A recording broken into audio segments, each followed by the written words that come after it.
ಜನಯಂತ ದೇವಾಸ್ತಾಂ ವಿಶ್ವರೂಪಾಃ ಪಶವೋ ವದಂತಿ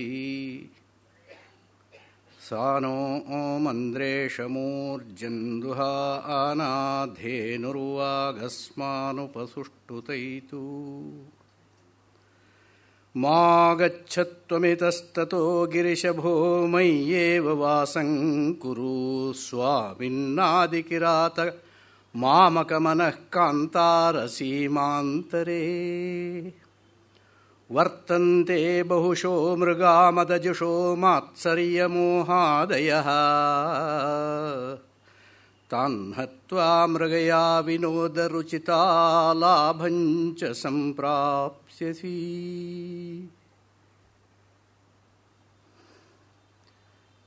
ಗುರುರ್ಬ್ರಹ್ಮ ಗುರುರ್ವಿಷ್ಣುಃ ಗುರುರ್ದೇವೋ ಮಹೇಶ್ವರಃ ಗುರುಃ ಸಾಕ್ಷಾತ್ ಪರಬ್ರಹ್ಮ ತಸ್ಮೈ ಶ್ರೀ ಗುರವೇ ನಮಃ. ಶ್ರುತಿಸ್ಮೃತಿಪುರಾಣಾನಾಂ ಆಲಯಂ ಕರುಣಾಲಯಂ ನಮಾಮಿ ಭಗವತ್ಪಾದಶಂಕರಂ ಲೋಕಶಂಕರಂ. ಶಾರದಾ ಶಾರದಾಂಭೋಜವದನಾ ವದನಾಂಬುಜೆ ಸರ್ವದಾ ಸರ್ವದಾಸ್ಮಾಕಂ ಸನ್ನಿಧಿಂ ಕ್ರಿಯಾತ್. ನಮಸ್ಸಭಾಯಿ.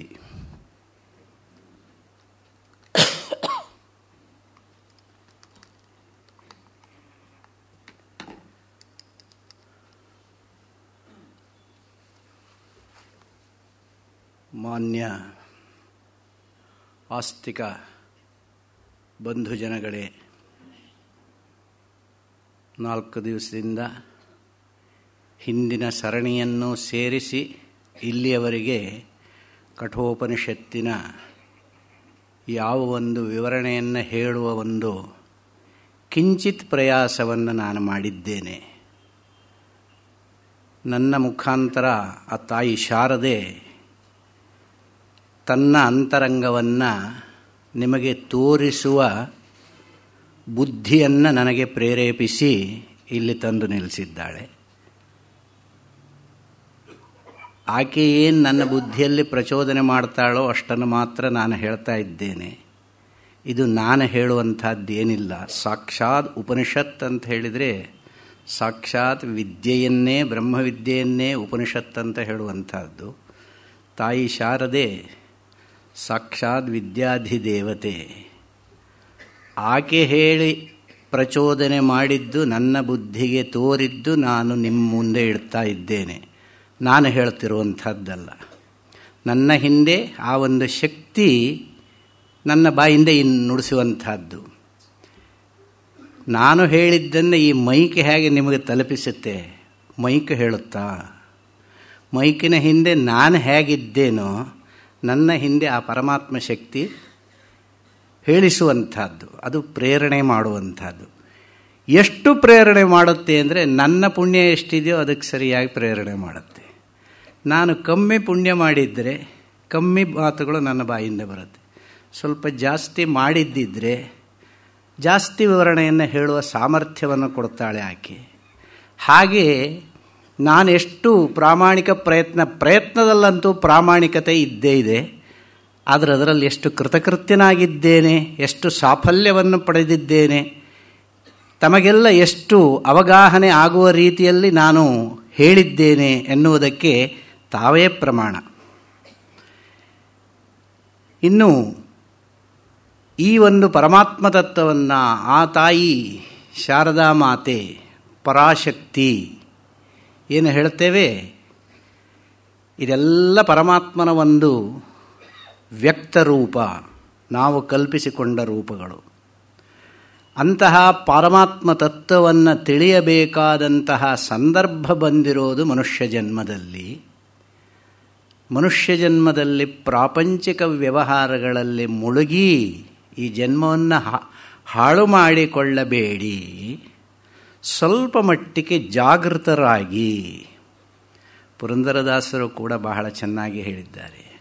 ಮಾನವ ಜನ್ಮ ಬಲು ದೊಡ್ಡದು, ಅದ ಹಾನಿ ಮಾಡಲು ಕೊಳ್ಳಬೇಡಿ ಹುಚ್ಚಪ್ಪಗಳಿರ.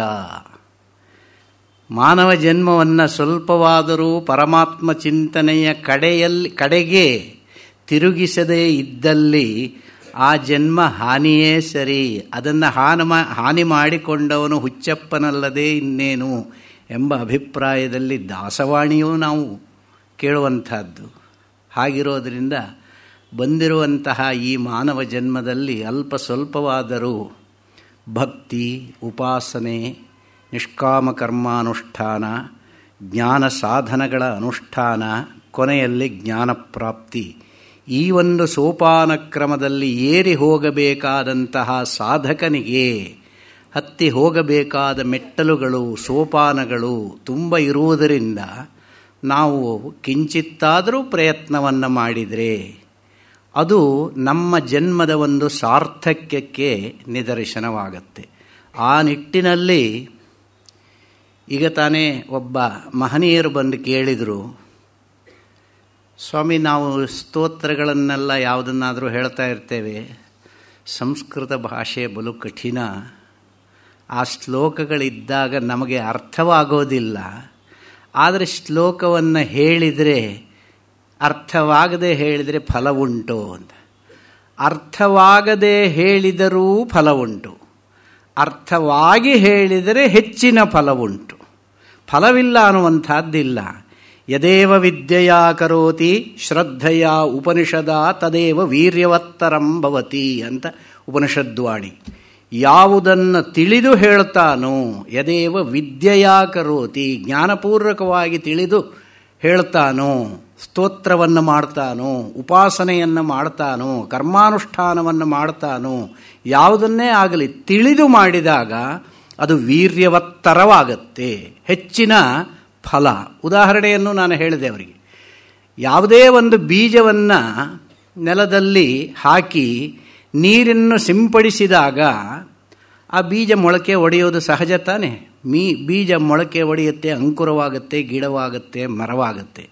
ಅದೇ ಬೀಜಕ್ಕೆ ನೀವು ಗೊಬ್ಬರವನ್ನು ಹಾಕಿ ನೀರೆರೆದಾಗ ಅದು ಪರಿಪುಷ್ಟವಾಗಿ ಬೆಳೆಯುತ್ತೆ. ಆದರೆ ಮೊದಲು ಗೊಬ್ಬರ ಹಾಕದೇ ಇದ್ದರೂ ಕೂಡ ಒಂದು ಹಂತದಲ್ಲಿ ಬೆಳೆಯುತ್ತೆ. ಅದು ಬೆಳೀಲಿಲ್ಲ ಅಂದರೆ ಒಂದೋ ಬೀಜ ದೋಷ ಇರಬೇಕು, ಇಲ್ಲ ಅದು ಏನು ಹೇಳಬೇಕು, ಬರಡು ಭೂಮಿ ಆಗಿರಬೇಕು. ಅದೆರಡು ಕಾರಣ ಬಿಟ್ಟರೆ ಅದು ಫಲಿಸೋದಿಲ್ಲ ಅಂತ ಹೇಳೋಕ್ಕಾಗೋಲ್ಲ. ಹಾಗೆ ನಾವು ತಿಳಿದು ಮಾಡಿದರೂ ಕೂಡ ಅದಕ್ಕೆ ಇರುವ ಫಲ ಇದ್ದೇ ಇರುತ್ತೆ, ಸ್ವಲ್ಪ ಕಮ್ಮಿ ಇರಬಹುದು. ಅರ್ಥಾನುಸಂಧಾನ ಪುರಸ್ಸರವಾಗಿ ಮಾಡಿದಾಗ ಹೆಚ್ಚಿನ ಫಲ ಬರುತ್ತೆ. ಇದು ಹೇಗೆ? ಸುಮ್ಮನೆ ನೀವು ಹೇಳಿಬಿಟ್ರೆ ನಾವು ಒಪ್ಪಲಿಕ್ಕಾಗತ್ತೋ ಅಂತ ಕೇಳಬಹುದು ಯಾರಾದರೂ. ಆದರೆ ವಿಶೇಷ ಇಷ್ಟೇ, ನೀವು ಯಾವುದೇ ಶ್ಲೋಕವನ್ನು, ಸ್ತೋತ್ರವನ್ನು ಪಠಣೆ ಮಾಡುವಾಗ ನಿಮಗೆ ಅರ್ಥವಾಯಿತು ಅಂತ ತಿಳ್ಕೊಳ್ಳಿ. ಅರ್ಥವಾದ ಸ್ತೋತ್ರಗಳನ್ನು ಪಠನ ಮಾಡುವಾಗ ನಿಮ್ಮ ಮನಸ್ಸು ಬೇಗ ಅಲ್ಲಿ ತಲ್ಲೀನವಾಗುತ್ತೆ.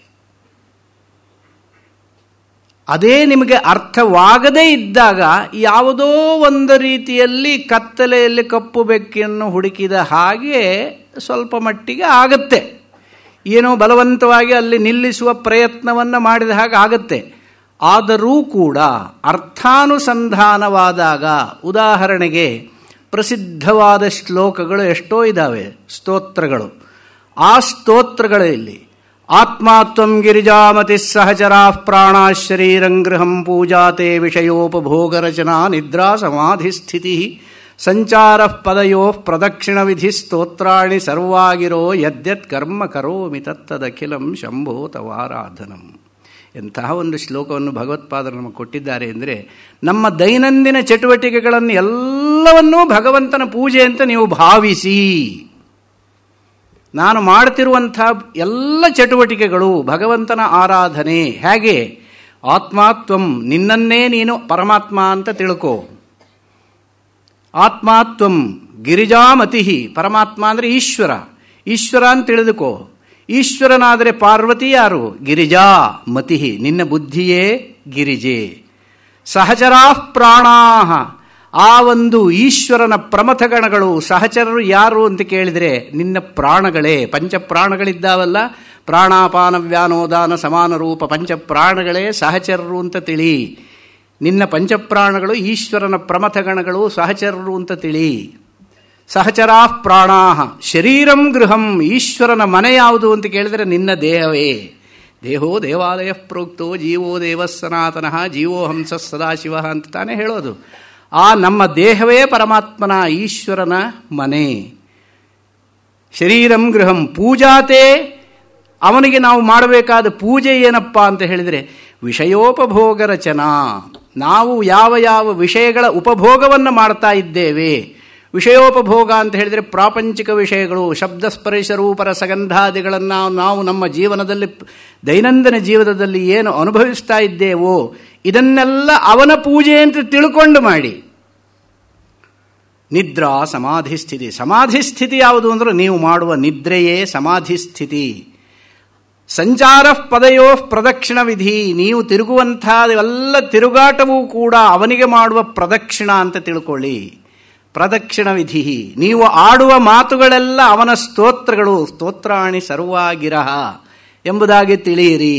ಯದ್ಯತ್ ಕರ್ಮ ಕರೋಮಿ, ನಾನು ಏನೇನು ಕೆಲಸ ಮಾಡ್ತೇನೆ ಅದೆಲ್ಲ ಶಂಭೋ ತವಾರಾಧನಂ, ಅದಷ್ಟು ನಿನ್ನ ಆರಾಧನೆ ಯಾವತ್ತೂ ನಿಮ್ಮ ಮನಸ್ಸಿನಲ್ಲಿ. ಅಂದರೆ ಅರ್ಥ ಏನು?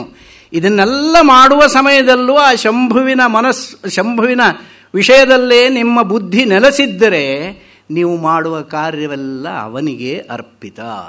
ಯತ್ಕರೋಷಿ ಯದಶ್ನಾಸಿ ಯಜ್ಜುಹೋಷಿ ದದಾಸಿ ಯತ್ ತಪಸ್ಯಸಿ ಕೌಂತೆಯ ತತ್ಕುರುಷ್ವ ಮದರ್ಪಣಂ. ಗೀತೆಯಲ್ಲಿ ಹೇಳಿದ್ದಾನೆ ಶ್ರೀಕೃಷ್ಣ. ಯತ್ ಕರೋಷಿ, ಏನೇನು ಮಾಡ್ತೀಯ, ಯದ್ ಅಶ್ನಾಸಿ, ನೀನು ಏನೇನು ತಿಂತೀಯ, ನೀನು ತಿನ್ನೋದು ನಿನ್ನಗಾಗಿ ಅಲ್ಲ, ಪರಮಾತ್ಮನಿಗಾಗಿ ನೈವೇದ್ಯ ಮಾಡಿದೆ ಅಂತ ತಿನ್ನಿ.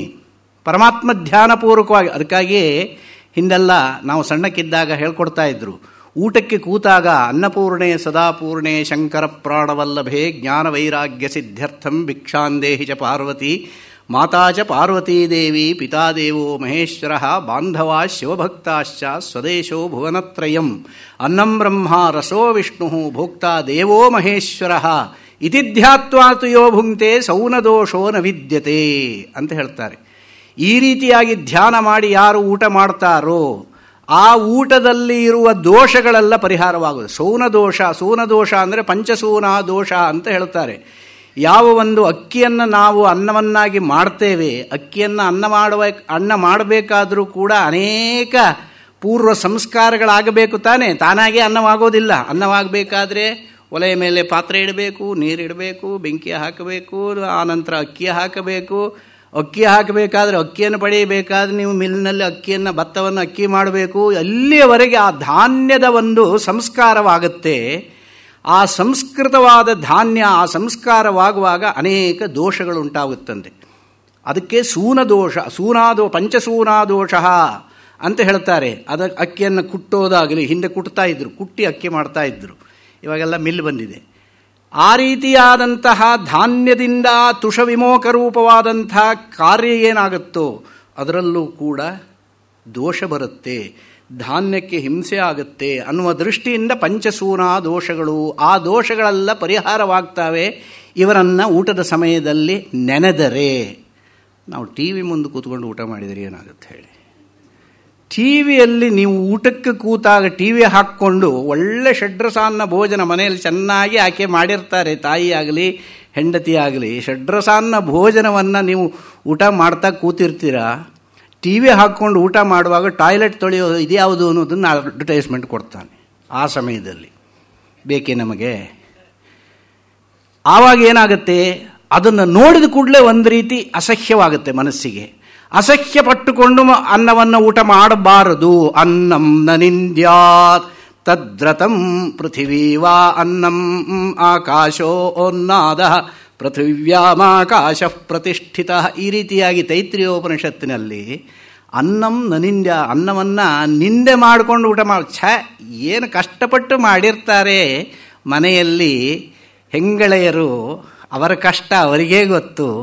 ಅವರು ಮಾಡಿರುವ ಅಷ್ಟು ರುಚಿಕರವಾದ ಆಹಾರ ಯಾವುದೇ ಆಗಿರಲಿ, ಹೆಂಗಸರು ಇನ್ನೇನನ್ನೂ ಬಯಸೋದಿಲ್ಲ. ರುಚಿಕರವಾಗಿ ಮಾಡಿ ಬಡಿಸಿದಂತಹ ಅವರ ಕಾರ್ಯಕ್ಕೆ ಪ್ರತಿಫಲವಾಗಿ ಗಂಡ ಒಂದು ಮಾತು ಹೇಳಿದರೆ ಸಾಕು, ಚೆನ್ನಾಗಿದೆ, ತುಂಬ ಆಸ್ವಾದ್ಯವಾಗಿದೆ ಅಂತ ಹೇಳಿಬಿಟ್ರೆ ಅದು ಎಷ್ಟು ಸಂತೋಷ ಪಡುತ್ತೋ ಆ ಮನಸ್ಸು. ಅದು ಸ್ತ್ರೀಯರಲ್ಲಿರುವಂತಹ ಔದಾರ್ಯ. ಆದರೆ ಪುರುಷರಲ್ಲಿರುವಂತಹ ಅಹಂಕಾರ ಅದನ್ನ ಹೇಳಲಿಕ್ಕಿಲ್ಲ. ಅದನ್ನ ಹೇಳೋದೇನಲ್ಲಿ, ಅದು ನನ್ನ ಹಕ್ಕು, ಅವ್ರು ಮಾಡಿ ಬಡಿಸೋದು ಅವ್ರ ಕರ್ತವ್ಯ.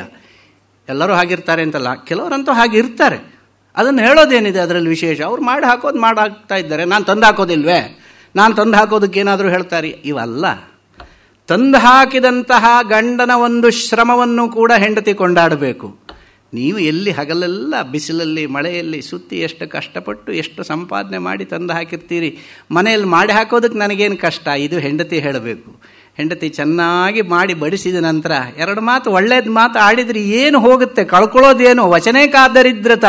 ಅದು ಅನ್ಯೋನ್ಯ ದಾಂಪತ್ಯ, ಸಂಸಾರ ಚೆನ್ನಾಗಿರುತ್ತೆ.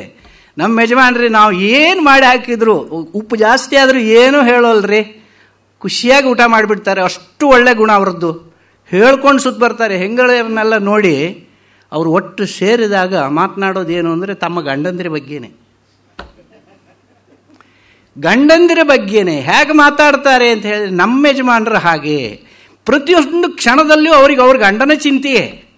ಗಂಡಸರೆಲ್ಲರೂ ಸೇರಿದಾಗ ನಮ್ಮ ಹೆಂಡತಿ ಹೀಗೆ, ನಮ್ಮ ಹೆಂಡತಿ ಹೀಗೆ ಅಂತ ಯಾರಾದರೂ ಮಾತಾಡ್ತಾರ ಹೇಳಿ? ಇಲ್ಲಿ ಕೈ ಇಟ್ಕೊಂಡು ಹೇಳಿ. ಯಾರು ಹೇಳೋದಿಲ್ಲ. ಹೆಂಗಸರು ಮಾತನಾಡೋದು ಯಾವಾಗಲೂ ಗಂಡಂದಿರ ಬಗ್ಗೆ. ಒಳ್ಳೆಯದೂ ಇರಬಹುದು, ಕೆಟ್ಟದ್ದೂ ಇರಬಹುದು, ಗಂಡನ ಬಗ್ಗೆನೇ ಚಿಂತೆ ಮಾಡ್ತಾ ಇರ್ತಾರೆ. ಅದು ಭಾರತೀಯ ಸಂಸ್ಕೃತಿ.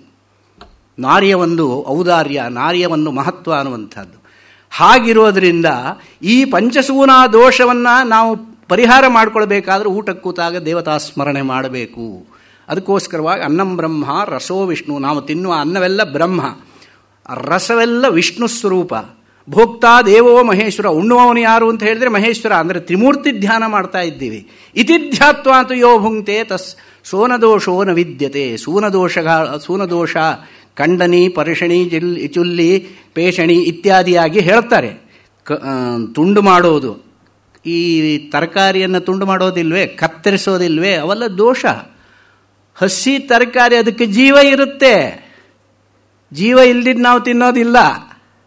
ಆ ರೀತಿಯಾಗಿ ಅದನ್ನು ಕತ್ತರಿಸಿದಾಗ ಅದಕ್ಕೂ ಕೂಡ ಒಂದು ದೋಷವಿರೋದ್ರಿಂದ ಆ ದೋಷ ಪರಿಹಾರಕ್ಕಾಗಿ ತ್ರಿಮೂರ್ತಿ ಧ್ಯಾನವನ್ನು ಹೇಳಿದ್ದಾರೆ. ಇದು ನಮ್ಮ ಭಾರತೀಯ ಸಂಸ್ಕೃತಿ. ಈಗೆಲ್ಲ ಬಿಟ್ಟು ಹೋಗಿದೆ. ಕಾಲದ ಮಹಿಮೆ. ಒಂದು ಮಾತು ಹೇಳ್ತಾರೆ ಭಾಗವತದಲ್ಲಿ, ಕಲಿಯುಗದಲ್ಲಿ ಇವೆಲ್ಲ ಆಗಲಿಕ್ಕುಂಟು ಅಂತ ಆವತ್ತೇ ಹೇಳಿದ್ದಾರೆ. ಬ್ರಹ್ಮ ಭವಿಷ್ಯೋತ್ತರ ಪುರಾಣದಲ್ಲೇ ಹೇಳಿದ್ದಾರೆ, ಭಾಗವತದಲ್ಲಿ ಹೇಳಿದ್ದಾರೆ, ಹರಿವಂಶದಲ್ಲಿ ಹೇಳಿದ್ದಾರೆ. ಮುಂದೆ ಏನೇನು ಆಗಲಿಕ್ಕಿದೆ ಕಲಿಯುಗದಲ್ಲಿ ಎನ್ನುವಂಥದ್ದು ಅದೆಲ್ಲ ಇವಾಗ ಆಗ್ತಾ ಇದೆ. 50 ವರ್ಷದ ಹಿಂದೆ ನಮ್ಮಲ್ಲಿ ಯಾರಾದರೂ ಭಾರತ ದೇಶದಲ್ಲಿ ಡೈವರ್ಸ್ ಬರುತ್ತೆ ಅಂತ ಯಾರಾದರೂ ಹೇಳಿದರೆ, ಅದೆಲ್ಲ ಏನಿದ್ರು ಪಾಶ್ಚಾತ್ಯ ಸಂಸ್ಕೃತಿ, ನಮ್ಮಲ್ಲಿ ಬರಲಿಕ್ಕೆ ಸಾಧ್ಯವೇ ಇಲ್ಲ. ಈ ನಂಬಿಕೆ ಇತ್ತೋ? ಇಲ್ಲಿ ವಯಸ್ಸಾದವರು ತುಂಬ ಜನ ಇದ್ದಾರೆ. 50 ವರ್ಷದ ಹಿಂದಿನ ಸಮಾಜವನ್ನು ಸ್ವಲ್ಪ ನೆನಪಿಸಿಕೊಳ್ಳಿ. ನಮ್ಮಲ್ಲಿ ಆ ಡೈವರ್ಸ್ ಸಂಸ್ಕೃತಿ ಬರೋದಕ್ಕೆ ಸಾಧ್ಯವೇ ಇಲ್ಲ. ಪಾಶ್ಚಾತ್ಯರಿಗೆ ಕಗ್ಗಂಟಾಗಿಬಿಟ್ಟಿತ್ತು. ಭಾರತದಲ್ಲಿ ಹೇಗಪ್ಪ ಇವರು ಗಂಡ ಹೆಂಡತಿ 40-50 ವರ್ಷದವರೆಗೆ ಒಟ್ಟಿಗೆ ಇರ್ತಾರೆ? 40-50 ವರ್ಷ ಇದ್ದರೆ ಪಾಶ್ಚಾತ್ಯರಲ್ಲಿ 10-15 ಮದುವೆ ಆಗಿರುತ್ತೆ. ಆ ಸಂಸ್ಕೃತಿ ಈಗ ಇಲ್ಲಿ ಬರುತ್ತೆ ಅಂತ ಹೇಳಿದರೆ ಯಾರಾದರೂ 50 ವರ್ಷದ ಹಿಂದೆ ಒಪ್ತಾ ಇದ್ರಾ? ಇವಾಗ ಪ್ರತಿನಿತ್ಯದ ವ್ಯವಹಾರ ಅದೇ. ಆ ಸ್ಥಿತಿಗೆ ಬಂದು ಮುಟ್ಟಿದ್ದೇವೆ. ಯಾಕೆ ಅಂದರೆ ಕಾಲದ ಮಹಿಮೆ, ಕಲಿಯ ಮಹಿಮೆ. ಕಲಿಯ ಯುಗದಲ್ಲಿ ಇದೆಷ್ಟು ಹೀಗೆ ಆಗಬೇಕು ಅನ್ನುವಂಥದ್ದು ಅವತ್ತೇ ಹೇಳಿದ್ದಾರೆ. ಇನ್ನೂ ಆಗಲಿಕ್ಕಿದೆ. ಅವುಗಳನ್ನು ಹೇಳ್ತಾ ಹೋದರೆ ಅದೇ ದೊಡ್ಡ ಉಪನ್ಯಾಸವಾಗುತ್ತೆ. ಉಪನ್ಯಾಸ ಮಾಲಿಕೆಯಲ್ಲಿ ಕಲಿವೈಭವ ಅಂತ ಇಟ್ಟುಕೊಂಡ್ರೆ ಮುಗಿಯೋದಿಲ್ಲ, ಅಷ್ಟಿದೆ. ಇನ್ನೂ ಏನೇನು ಆಗಲಿಕ್ಕಿದೆ ಅಂತ ನಾನು ಅಕಸ್ಮಾತ್ ನಿಮಗೆ ಹೇಳಿದರೆ ಮೂರ್ತಿಯವರು ಸುಳ್ಳು ಹೇಳಿ ಹೋಗಿದ್ದಾರೆ ಅಂತ ಹೇಳ್ಬೋದು. ಇಲ್ಲ, ಇನ್ನೂ ಅಷ್ಟು ಆಗಲಿಕ್ಕಿದೆ, ಬಹಳ ಇದೆ. ಅದನ್ನ ಹೇಳ್ತಾ ಕೂತ್ಕೊಂಡ್ರೆ ಎಲ್ಲ ಓಡೋಗೋಣ ಅನಿಸುತ್ತೆ. ಅಷ್ಟು ಆಗತ್ಯೇ. ಆದರೆ ಈಗ ದಿನನಿತ್ಯದ ಒಂದು ಜಂಜಾಟದಲ್ಲಿ ನಾವು ನೋಡ್ತಾ ಇರುವಂತಹ ಬೆಳವಣಿಗೆಗಳು ಅಂಥದ್ದು. ಅದಕ್ಕೋಸ್ಕರವಾಗಿ ಅನ್ನವನ್ನು ಅಥವಾ ಯಾವುದನ್ನೇ ಆಗಲಿ ನಾವು ತಿನ್ನುವಾಗ, ಯಾವುದೇ ಕೆಲಸವನ್ನು ಮಾಡುವಾಗ ಪರಮಾತ್ಮ ಧ್ಯಾನಪೂರ್ವಕವಾಗಿ ಮಾಡುವಂತಹ ಸಂಸ್ಕಾರವನ್ನು ನಮಗೆ ಋಷಿ ಸಂಸ್ಕೃತಿ ಕೊಟ್ಟಿದೆ, ಆರ್ಯ ಸಂಸ್ಕೃತಿ ಕೊಟ್ಟಿದೆ. ಇದು ನಮ್ಮ ಭಾರತೀಯ ದಾರ್ಶನಿಕತೆ, ವೈದಿಕ ಸಂಸ್ಕೃತಿ ಅಂತ ಹೇಳಿದರೆ ಅಂಥದ್ದು. ಅದಕ್ಕೋಸ್ಕರವಾಗಿಯೇ ನಾವು ಪ್ರತಿಯೊಂದು ಕ್ಷಣದಲ್ಲೂ ಪರಮಾತ್ಮ ಧ್ಯಾನವನ್ನು, ಅಣುರೇಣು ತೃಣಕಾಷ್ಠದಲ್ಲಿ ಪರಮಾತ್ಮನನ್ನು ನೋಡಿ ಅಂತ ಹೇಳುವಂಥದ್ದು. ಪ್ರಕೃತಿ ಆರಾಧಕರು ನಾವು. ಪ್ರಕೃತಿಯನ್ನು ಇವತ್ತೇನು ಪರ್ಯಾವರಣ ಮಂತ್ರಾಲಯ ಅಂತ ಹೇಳಿ ಇಟ್ಟುಕೊಂಡು ವಾತಾವರಣ ಅಥವಾ ಈ ಒಂದು ಪ್ರಕೃತಿಯನ್ನು ಸಂರಕ್ಷಣೆ ಮಾಡೋದಕ್ಕೆ ನಾನಾ ತಾಪತ್ರಯ ಪಡ್ತಾ ಇದ್ದಾರೆ. ನಮ್ಮಲ್ಲಿ ಪ್ರಕೃತಿಯನ್ನು ಆರಾಧನೆ ಮಾಡಿ, ಹಿಂದೆ ನಾಗಬನಗಳು ಅಂತ ಹೇಳಿ ಇರ್ತಾ ಇದ್ವು, ಈಗಲೂ ಕೆಲವು ಕಡೆಯಲ್ಲಿದೆ. ಆ ರೀತಿಯಾದ ಬನಗಳಿದ್ದಲ್ಲಿ ವನಗಳ ಸಂರಕ್ಷಣೆ ಆಗ್ತಾ ಇತ್ತು. ಹಾಗೆ ನಾವು ಎಲ್ಲ ಕಡೆಯಲ್ಲೂ ದೇವತೆಯನ್ನು ನೋಡುವಂತಹ, ದೇವತೆಯನ್ನು ಆರಾಧಿಸುವಂತಹ ಸಂಪ್ರದಾಯವನ್ನು ನಾವು ಪಡೆದುಕೊಂಡು ಬಂದಂಥವರು. ಹಾಗಿರೋದ್ರಿಂದ ಪರಮಾತ್ಮನನ್ನು ಎಲ್ಲ ಕಡೆಯಲ್ಲೂ ನೋಡುವಾಗ ಈ ಒಂದು ಸಂಸ್ಕಾರವನ್ನು ಬೆಳೆಸಿಕೊಂಡ್ರೆ ಆವಾಗ ಏನಾಗುತ್ತೆ, ನಾವು ಎಲ್ಲ ಕಡೆಯಲ್ಲೂ ಪರಮಾತ್ಮನನ್ನು ನೋಡುವಂತಹ ಸಂಸ್ಕಾರ ಬಂದಾಗ ಸ್ವಲ್ಪವಾದರೂ ಆ ಕಡೆ ಮನಸ್ಸು ತಿರುಗುತ್ತೆ. ಒಂದಲ್ಲ ಒಂದು ಸಂದರ್ಭದಲ್ಲಿ ನಹಿ ಕಲ್ಯಾಣಕೃತ್ ಕಶ್ಚಿತ್ ದುರ್ಗತಿಂ ತಾತಗಚ್ಚತಿ, ಇಂಥದ್ದು ಮಾಡೋವನಿಗೆ ಯಾವತ್ತೂ ದುರ್ಗತಿ ಬರೋದಿಲ್ಲ. ಆದ್ದರಿಂದ ಪರಮಾತ್ಮನ ಚಿಂತನೆಯನ್ನು ಮಾಡಬೇಕಾದ್ದು ಈ ಒಂದು ಜಾತಿಯ ಲಕ್ಷಣ. ಈ ಜಾತಿ ಅಂದರೆ ಜನ್ಮದ ಲಕ್ಷಣ. ಅದನ್ನು ಮಾಡದೆ ಅವಿದ್ಯಾ ಎಂಬ ಅಂಧಕಾರದಲ್ಲಿ ಮುಳುಗಿ ನಿದ್ರಾವಸ್ಥೆಯಲ್ಲಿದ್ದಂತೆ ಇದ್ದರೆ ಅವರನ್ನು ಎಚ್ಚರಿಸ್ತಾ ಇದೆ ಉಪನಿಷದ್ವಾಣಿ. ಉತ್ತಿಷ್ಠತ ಜಾಗ್ರತ ಪ್ರಾಪ್ಯವರಾನ್ನಿಬೋಧತ ಕ್ಷುರಸ್ಯ ಧಾರಾ ನಿಶಿತಾ ದುರತ್ಯಯ ದುರ್ಗಂ ಪಥಸ್ತತ್ ಕವಯೋ ವದಂತಿ. ಉತ್ತಿಷ್ಠತ, ಮಲಗಿರುವಂತಹ ಜನರೇ ಎಚ್ಚೆತ್ತುಕೊಳ್ಳಿ, ಏಳಿ, ಎದ್ದೇಳಿ. ವಿವೇಕಾನಂದರ ವಾಣಿ ಅಂತ ಹೇಳ್ತೀರಾ, ವಿವೇಕಾನಂದರ ವಾಣಿ ಅವರಿಗೆ ಬಂದಿದ್ದ ಸ್ಫೂರ್ತಿಯಲ್ಲಿ ಉಪನಿಷದ್ವಾಣಿ. ಉತ್ತಿಷ್ಠತ ಜಾಗ್ರತ, ಎದ್ದೇಳಿ, ಪ್ರಾಪ್ಯವರಾನ್ನಿಬೋಧತ, ವರವನ್ನು ನೀವು ಪಡೆದು ತಿಳಿದುಕೊಳ್ಳಿ. ಪರಮಾತ್ಮ ಸ್ವರೂಪ ಎಂಥದ್ದು ಅಂತ ತಿಳಿದುಕೊಳ್ಳುವುದಕ್ಕೆ ಪ್ರಯತ್ನವನ್ನಾದರೂ ಮಾಡಿ. ತಿಳಿದುಕೊಳ್ಳದೇ ಇದ್ರೂ ತೊಂದರೆ ಇಲ್ಲ, ಒಂದು ಜನ್ಮದಲ್ಲಿ ಆಗಿಬಿಡುತ್ತೆ ಅಂತೇನಿಲ್ಲ. ತಿಳಿದುಕೊಳ್ಳುವ ಪ್ರಯತ್ನ ಪಟ್ಟಿದ್ದಾನೆ ಅಂದರೆ ಮುಂದಿನ ಜನ್ಮದಲ್ಲಿ ಅದರಲ್ಲಿ ಇನ್ನೂ ಹೆಚ್ಚಿನ ಪ್ರಯತ್ನವನ್ನು ಪಡುವಂತಹ ಬುದ್ಧಿಯನ್ನು ಕೊಡ್ತಾನೆ, ಅಂತಹ ಜನ್ಮವನ್ನು ಕೊಡ್ತಾನೆ ಪರಮಾತ್ಮ. ಆದ್ದರಿಂದಲೇ ಆನಂತರದ ಜನ್ಮದಲ್ಲಿ ಇದಕ್ಕಿಂತ ಹೆಚ್ಚಿನ ಪ್ರಯಾಸವನ್ನು ಮಾಡುವುದಕ್ಕೆ ಅವಕಾಶವಾಗುತ್ತೆ. ಹಾಗೆ ಅವನು ಮೇಲ್ಮಟ್ಟಕ್ಕೆ ಹೋಗ್ತಾ ಬರ್ತಾನೆ, ಒಂದೊಂದೇ ಮೆಟ್ಟಲನ್ನೇರುತ್ತಾ. ಆದರೆ ಇದನ್ನು ಮಾಡೋದಷ್ಟು ಸುಲಭವಲ್ಲ. ಕ್ಷುರಸ್ಯ ಧಾರಾ ನಿಶಿತಾ ದುರತ್ಯಯ ದುರ್ಗಂ ಪಥಸ್ತತ್ ಕವಯೋ ವದಂತಿ. ಈಗ ಒಂದು ಹರಿತವಾದ ಅಲುಗಿನ ಕತ್ತಿ ಇದೆ. ಕತ್ತಿಯ ಮೇಲೆ ಬರಿಗಾಲನ್ನಿಟ್ಟು ನಡೆಯಬೇಕು. ಹೇಗೆ ನಡೆಯಬೇಕು? ಎಷ್ಟು ತೀಕ್ಷ್ಣವಾಗಿದೆ. ಆ ತೀಕ್ಷ್ಣವಾದ ಕತ್ತಿಯ ಅಲುಗಿನ ಮೇಲೆ ನಡೆಯುವವನಿಗೆ ಎಷ್ಟು ಜಾಗ್ರತೆ ಇರಬೇಕು. ಆ ಜಾಗ್ರತೆ ಒಂದು ಚೂರು ಆಚೆ ಈಚೆಗಾದರೆ ದೊಡ್ಡ ಅನಾಹುತವನ್ನು ಮಾಡ್ಕೊಂಡ್ಬಿಡ್ತಾನೆ. ಹಾಗೆ ಈ ಒಂದು ಆತ್ಮತತ್ವವನ್ನು ಚಿಂತನೆಯನ್ನು ಮಾಡಬೇಕಾದ್ರೆ ಬುದ್ಧಿ ಮತ್ತು ಮನಸ್ಸುಗಳ ನಿಯಂತ್ರಣ ರೂಪದಲ್ಲಿ ಇರುವಂತಹ ಒಂದು ಕಷ್ಟ ಏನಿದೆ ಅದು ಕತ್ತಿಯ ಅಲುಗಿನ ಮೇಲೆ ನಡೆದಂತೆ ಅಂತ ಉಪನಿಷತ್ತೇ ಹೇಳುತ್ತೆ. ಕತ್ತಿಯ ಅಲುಗಿನ ಮೇಲೆ ನಡೆದಂತಹ ಒಂದು ಸ್ಥಿತಿ ಅಸಿಧಾರಾವ್ರತ ಅಂತ ಹೇಳುತ್ತಾರೆ. ಇದಕ್ಕೆ ಅಸಿಧಾರಾವ್ರತ ಅಂತ ಭರ್ತೃಹರಿ ನೀತಿ ಶತಕದಲ್ಲಿ ಹೇಳ್ತಾನೆ. ಆ ರೀತಿಯಾದಂತಹ ಕ್ಷುರಸ್ಯಧಾರಾ ನಿಶಿತಾ ದುರತ್ಯಯ, ಸುಲಭವಾಗಿ ಅದನ್ನು ಕತ್ತಿಯ ಅಲುಗಿನ ಮೇಲೆ ದಾಟಿಕೊಂಡು ಹೋಗಲಿಕ್ಕೆ ಹೇಗೆ ಆಗೋದಿಲ್ಲವೋ ಅಷ್ಟು ಸುಲಭವಾಗಿ ಆಗೋದಿಲ್ಲ ಅಂತ ಹೇಳಿದ್ದಾರೆ. ಅಸಾಧ್ಯ ಅಂತ ಹೇಳಲಿಲ್ಲ, ದುಸ್ಸಾಧ್ಯ ಅಂತ ಹೇಳಿದ್ದಾರೆ. ನೋಡಿ, ಶಬ್ದಗಳಲ್ಲಿ ವ್ಯತ್ಯಾಸ. ಅಸಾಧ್ಯ ಬೇರೆ, ದುಸ್ಸಾಧ್ಯ ಬೇರೆ. ಅಸಾಧ್ಯ ಅಂದರೆ ಸಾಧಿಸಲಿಕ್ಕೆ ಆಗದೇ ಇರುವಂಥದ್ದು. ದುಸ್ಸಾಧ್ಯ ಅಂದರೆ ಕಷ್ಟದಿಂದ ಸಾಧ್ಯ. ಸ್ವಲ್ಪ ಕಷ್ಟಪಡಬೇಕು. ಕಷ್ಟಪಡದೆ ಸುಖ ಬರುತ್ತೆಯೇ? ಕಷ್ಟಪಡದೆ ಸುಖ ಬರೋದಿಲ್ಲ. ಆದ್ದರಿಂದ ಸುಖದ ಪೂರ್ವದಲ್ಲಿ ಕಷ್ಟ ಇದ್ದೇ ತೀರಬೇಕು. ಹಗಲಾಗಬೇಕಾದ್ರೆ ಮೊದಲು ರಾತ್ರಿ ಆಗಿರಲೇಬೇಕು. ಹಾಗೆ ಕ್ಷುರಸ್ಯದಾರ ನಿಶಿತಾ ದುರತ್ಯಯ ದುರ್ಗಂ ಪಥಃ, ಅತ್ಯಂತ ದುರ್ಗಮವಾದಂತಹ ಮಾರ್ಗ ಇದು. ದುರ್ಗಮವಾದ ಮಾರ್ಗ ಬೇರೆ, ಅಗಮ್ಯವಾದ ಮಾರ್ಗ ಬೇರೆ. ದುರ್ಗಮವಾದ ಮಾರ್ಗ ಅಂದರೆ ಕಷ್ಟಪಟ್ಟು ಹೋಗುವಂತಹ ಮಾರ್ಗ. ದುರ್ಗಂ ಪಥಸ್ತತ್ ಕವಯೋ ವದಂತಿ. ಕವಯ ಅಂತ ಹೇಳಿದರೆ ಯಾರು ಕವಿಗಳು? ಕವಿಹಿ ಕ್ರಾಂತದರ್ಶಿ. ಅಪರಂಪಾರವನ್ನು ಯಾರು ನೋಡಿರ್ತಾನೋ ಜ್ಞಾನಿ ಅಂತ ಅರ್ಥ. ಕವಿನು ಶಬ್ದಕ್ಕೆ ಇಲ್ಲಿ ಕವಿತೆ ಮಾಡುವ ಕವಿ ಅಲ್ಲ, ಕವಿ ಶಬ್ದಕ್ಕೆ ಕ್ರಾಂತದರ್ಶಿ ಕವಿಹಿ. ಕ್ರಾಂತದರ್ಶಿ ಅಂದರೆ ಈ ಒಂದು ದಡದಲ್ಲಿ ಇದ್ದೇವೆ ನಾವು, ಸಂಸಾರ ಸಾಗರದಲ್ಲಿ ಈ ದಡದಲ್ಲಿದ್ದವರು ಸಂಸಾರ ಸಾಗರದ ಆ ದಡಕ್ಕೆ ಹೋಗಬೇಕಾದ್ರೆ ಆ ದಡವನ್ನು ನೋಡಿದವರು ಯಾರು ಇದ್ದರೆ ನಮಗೆ ಮಾರ್ಗ ಹೇಳಬೇಕು ತಾನೆ. ಹಾಗೆ ಅದು ನೋಡಿದವರು ಕವಿಗಳು. ಕವಿಗಳು ಅಂದರೆ ಜ್ಞಾನಿಗಳು, ಕ್ರಾಂತದರ್ಶಿಗಳು. ಅವರು ಆ ರೀತಿಯಾಗಿ ಹೇಳಿದ್ದಾರೆ. ಯಾಕೆ ಹಾಗೆ ಹೇಳಿದರು ಅಂತ ಕೇಳಿದರೆ ಆ ಪರಮಾತ್ಮ ಸ್ವರೂಪವನ್ನು ವಿವರಣೆ ಮಾಡ್ತಾರೆ. ಪರಮಾತ್ಮ ಸ್ವರೂಪವನ್ನು ವಿವರಣೆ ಮಾಡುವಾಗ ನಮಗೆ ಗೊತ್ತಿರುವ ಮಾರ್ಗವನ್ನೆಲ್ಲ ಅನುಸರಿಸಿ ನಾವು ಪರಮಾತ್ಮ ಚಿಂತನೆಗೆ ಹೊರಟಿದ್ದೇವೆ. ಈಗ ಎಷ್ಟು ಹೊರಟರೂ ಕೂಡ ಆ ಚಿಂತನೆಯನ್ನು ಮಾಡಲಾಗ್ತಾ ಇಲ್ವಲ್ಲ, ಇದು ತಾನೇ ಎಲ್ಲರ ಒಂದು ಸಂದೇಹ. ಅದಕ್ಕೆ ಆ ಪರಮಾತ್ಮ ಸ್ವರೂಪ ಅಂಥದ್ದು. ಹೇಗಿದೆ? ಅಶಬ್ದಮಸ್ಪರ್ಶಮರೂಪಮವ್ಯಯಂ ತಥಾರಸಂ ನಿತ್ಯಮಗಂಧವಚ್ಚಯತ್ ಅನಾದ್ಯನಂತಂ ಮಹತಃ ಪರಂ ಧ್ರುವಂ ನಿಚಾಯ ತನ್ ಮೃತ್ಯುಮುಖಾತ್ ಪ್ರಮುಚ್ಯತೆ. ಈ ಪರಮಾತ್ಮ ತತ್ವ ಹೇಗಿದೆ ಅಂತ ಕೇಳಿದರೆ ಯಾವ ಇಂದ್ರಿಯಕ್ಕೂ ಗೋಚರವಾಗುವುದಿಲ್ಲ. ಯಾಕೆ ಅಂದರೆ ಅಶಬ್ದಂ ನ ವಿದ್ಯತೆ ಶಬ್ದ ಯಸ್ಮಿನ್ ತತ್ ಅಶಬ್ದಂ. ಯಾವುದರಲ್ಲಿ ಶಬ್ದವಿಲ್ಲವೋ, ಶಬ್ದವೆಂಬ ಗುಣ ಇಲ್ಲವೋ ಯಾವುದರಲ್ಲಿ, ಅದು ಶ್ರೋತ್ರೇಂದ್ರಿಯ ಗ್ರಾಹ್ಯವಲ್ಲ. ಶಬ್ದ ಯಾವಾಗಲೂ ಶ್ರೋತ್ರೇಂದ್ರಿಯ ಗ್ರಾಹ್ಯ. ಪರಮಾತ್ಮನಲ್ಲಿ ಶಬ್ದವಿಲ್ಲ, ಆದ್ದರಿಂದ ಶ್ರವಣೇಂದ್ರಿಯಕ್ಕೆ ಗೋಚರವಾಗುವುದಿಲ್ಲ. ಅಸ್ಪರ್ಶಂ, ಸ್ಪರ್ಶವೆಂಬ ಗುಣವಿಲ್ಲ, ಆದ್ದರಿಂದ ತ್ವಗೇಂದ್ರಿಯ ಗ್ರಾಹ್ಯವೂ ಅಲ್ಲ. ಅರೂಪಂ, ರೂಪವೆಂಬುದು ಇಲ್ಲ, ಆದ್ದರಿಂದ ಚಕ್ಷುರೇಂದ್ರಿಯ ಗ್ರಾಹ್ಯವೂ ಆಗೋದಿಲ್ಲ. ಅವ್ಯಯಂ ನವ್ಯೇತಿ, ಅದು ಯಾವಾಗಲೂ ಕೂಡ ನಾಶವನ್ನು ಹೊಂದೋದಿಲ್ಲ, ಅವ್ಯಯವಾದದ್ದು. ತಥಾ ಅರಸಂ, ಅದರಲ್ಲಿ ರಸವೆಂಬ ಗುಣವೂ ಇಲ್ಲ, ಆದ್ದರಿಂದ ನಾಲಿಗೆ ಎಂಬ ರಸನೇಂದ್ರಿಯ ಗ್ರಾಹ್ಯವೂ ಆಗೋದಿಲ್ಲ.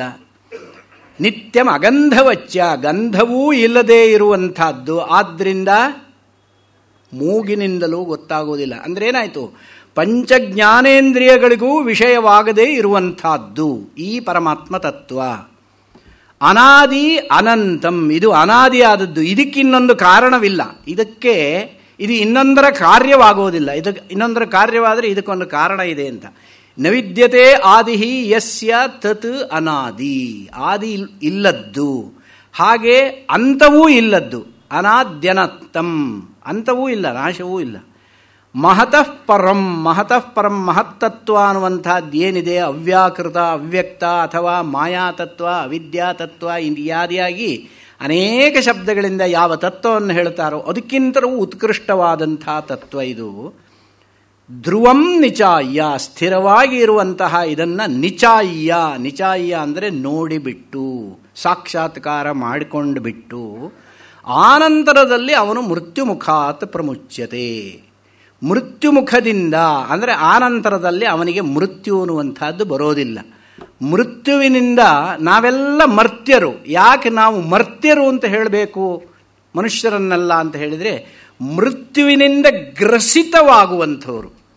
ಪ್ರತಿಯೊಬ್ಬರೂ ಕೂಡ ಮೃತ್ಯುವಿನ ಕವಳವಾಗಿ ಹೋಗುವಂಥವರಾದ್ದರಿಂದ ಎಲ್ಲರೂ ಮರ್ತ್ಯರು. ಈ ರೀತಿಯಾದ ಮರಣಧರ್ಮವಿಲ್ಲದೆ ಇದ್ದವರು ಅಮರ್ತ್ಯರು. ಅಮರ್ತ್ಯರು ಅಂದರೆ ದೇವತೆಗಳು ಅಂತ ಹೇಳ್ತಾರೆ. ದೇವತೆಗಳು ಅನ್ನುವಂಥದ್ದು ಒಂದು ಕಲ್ಪದವರೆಗೆ. ನಿನ್ನೆ ದಿವಸ ಯಾರೋ ಮಹನೀಯರು ಕಲ್ಪ ಅಂದರೆ ಏನು ಅಂತ ಕೇಳಿದ್ರು. ಹೌದು ತಾನೆ? ಅವರಿದ್ದಾರಾ? ಕಲ್ಪ ಅಂತ ಹೇಳಿದರೆ ಏನು? ಕಲ್ಪ ಶಬ್ದಕ್ಕೆ ಏನು ಅರ್ಥ ಅಂದರೆ, ನಮ್ಮೆಲ್ಲರಿಗೂ ಮನುಷ್ಯನಿಗೆ ಆಯುಃ ಪರಿಮಾಣ ಇದೆ ತಾನೆ. ಮನುಷ್ಯನ ಪರಮಾಯಸ್ಸು ಅಂತ ಹೇಳಿದರೆ 100 ವರ್ಷ ತಾನೆ. ಹಾಗೆ ಬ್ರಹ್ಮನ ಪರಮಾಯಸ್ಸು 100 ವರ್ಷ. ಅವನ ಬ್ರಹ್ಮನ ಪರಮಾಯಸ್ಸು 100 ವರ್ಷ ಏನಿದೆಯೋ ಅದಕ್ಕೆ ಒಂದು ಕಲ್ಪ ಅಂತ ಹೇಳ್ತಾರೆ. ಆದರೆ ನಮ್ಮ ಮಾನ ಬೇರೆ, ಬ್ರಹ್ಮನ ಮಾನ ಬೇರೆ. ಮಾನ ಅಂತ ಹೇಳಿದರೆ ಮೆಜರ್ಮೆಂಟ್.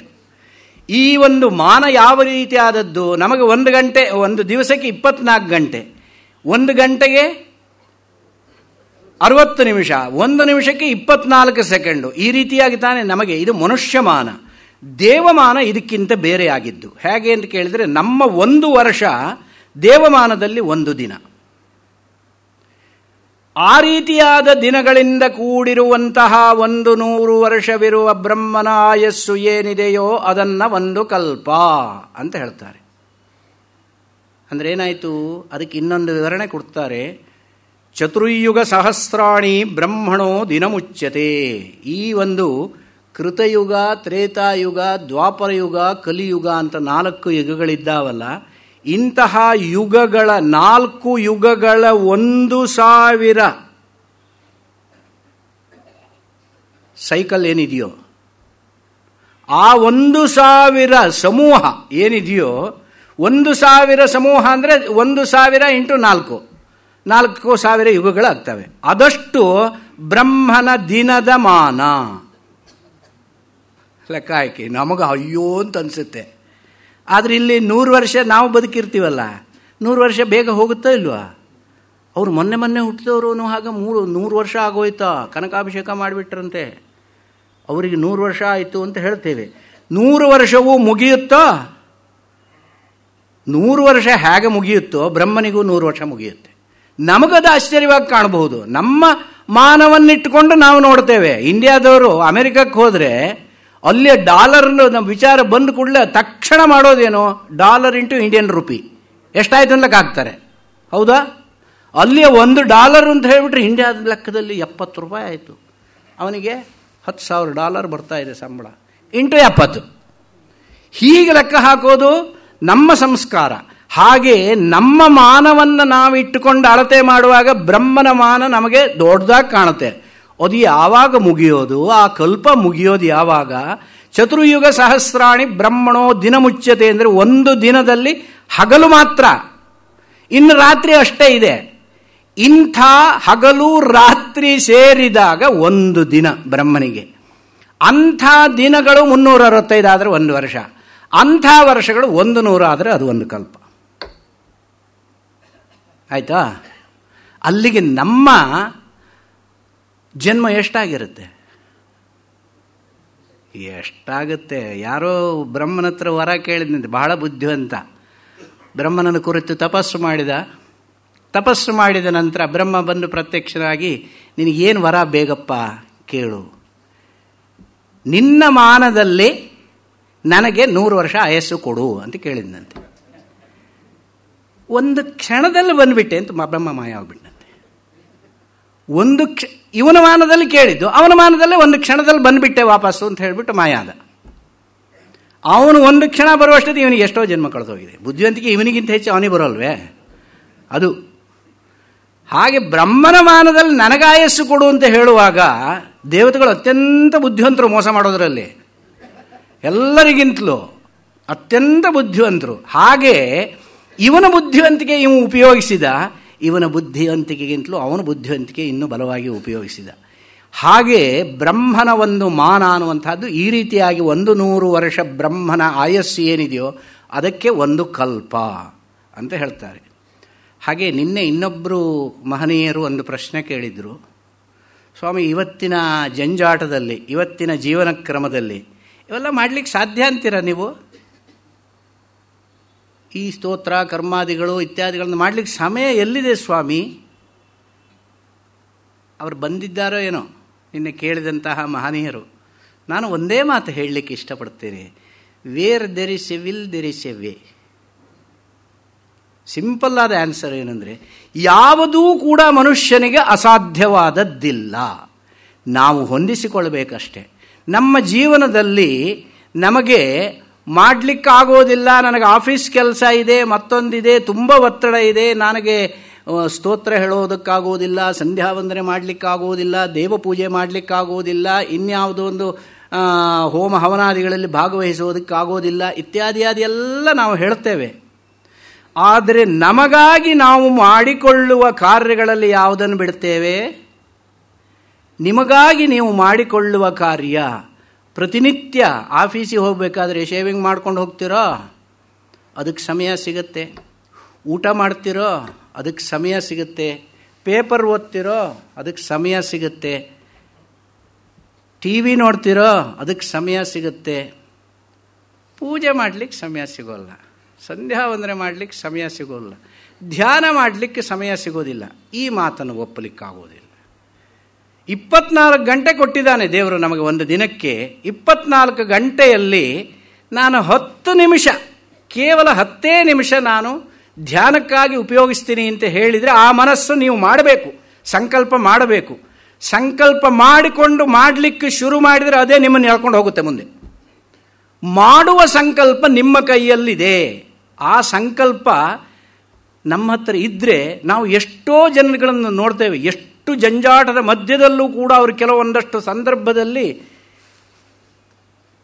ಅವರು ದೇವತಾ ಧ್ಯಾನವನ್ನಾಗಲಿ ಪೂಜೆಯನ್ನಾಗಲಿ ಬಿಡದೆ ಮಾಡಿಕೊಂಡು ಹೋಗ್ತಾರೆ. ಅದು ಸಂಕಲ್ಪ. ನಮ್ಮಲ್ಲಿ ಏನು ಅಂತ ಹೇಳಿದ್ರೆ, ಯಾವುದೇ ಒಂದು ನಿಯಮಕ್ಕೆ ಬದ್ಧವಾಗಿ ಇರುವಿಕೆಯನ್ನು ನಾವು ಅಷ್ಟು ಸುಲಭವಾಗಿ ಒಪ್ಪಿಕೊಳ್ಳೋದಿಲ್ಲ.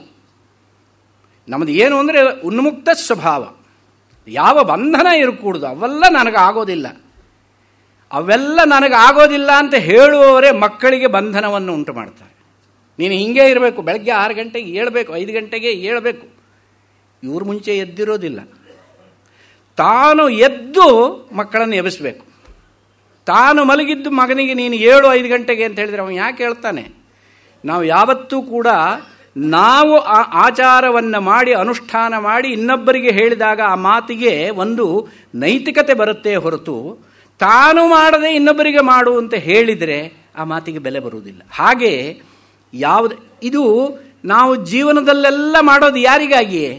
ನನಗಾಗಿ ನಾನು ಮಾಡ್ಕೊಳ್ಳೋದು ಕಮ್ಮಿ, ನಾನು ಬೇರೆಯವರಿಗಾಗಿಯೇ ಮಾಡೋದು ಜಾಸ್ತಿ. ನನ್ನ ಮನೆ, ನನ್ನ ಹೆಂಡತಿ, ನನ್ನ ಮಕ್ಕಳು, ನನ್ನ ಬಂಧುಗಳು, ನನ್ನ ಭಕ್ತರು, ಇವರಿಗೆಲ್ಲ ದುಡಿಯೋಕ್ಕೆ ನನಗೆ ಟೈಮ್ ಇದೆ. ನನಗಾಗಿ ನಾನು ಆತ್ಮೋದ್ಧಾರ ಮಾಡಿಕೊಳ್ಳೋದಕ್ಕೆ ಟೈಮ್ ಇಲ್ಲ, 10 ನಿಮಿಷ ಸ್ಪೇರ್ ಮಾಡೋದಕ್ಕೆ ನನಗೆ ಆಗೋದಿಲ್ಲ ಅಂತ ಹೇಳಿದ್ರೆ ಇದಕ್ಕೆ ಏನು ಹೇಳೋಣ?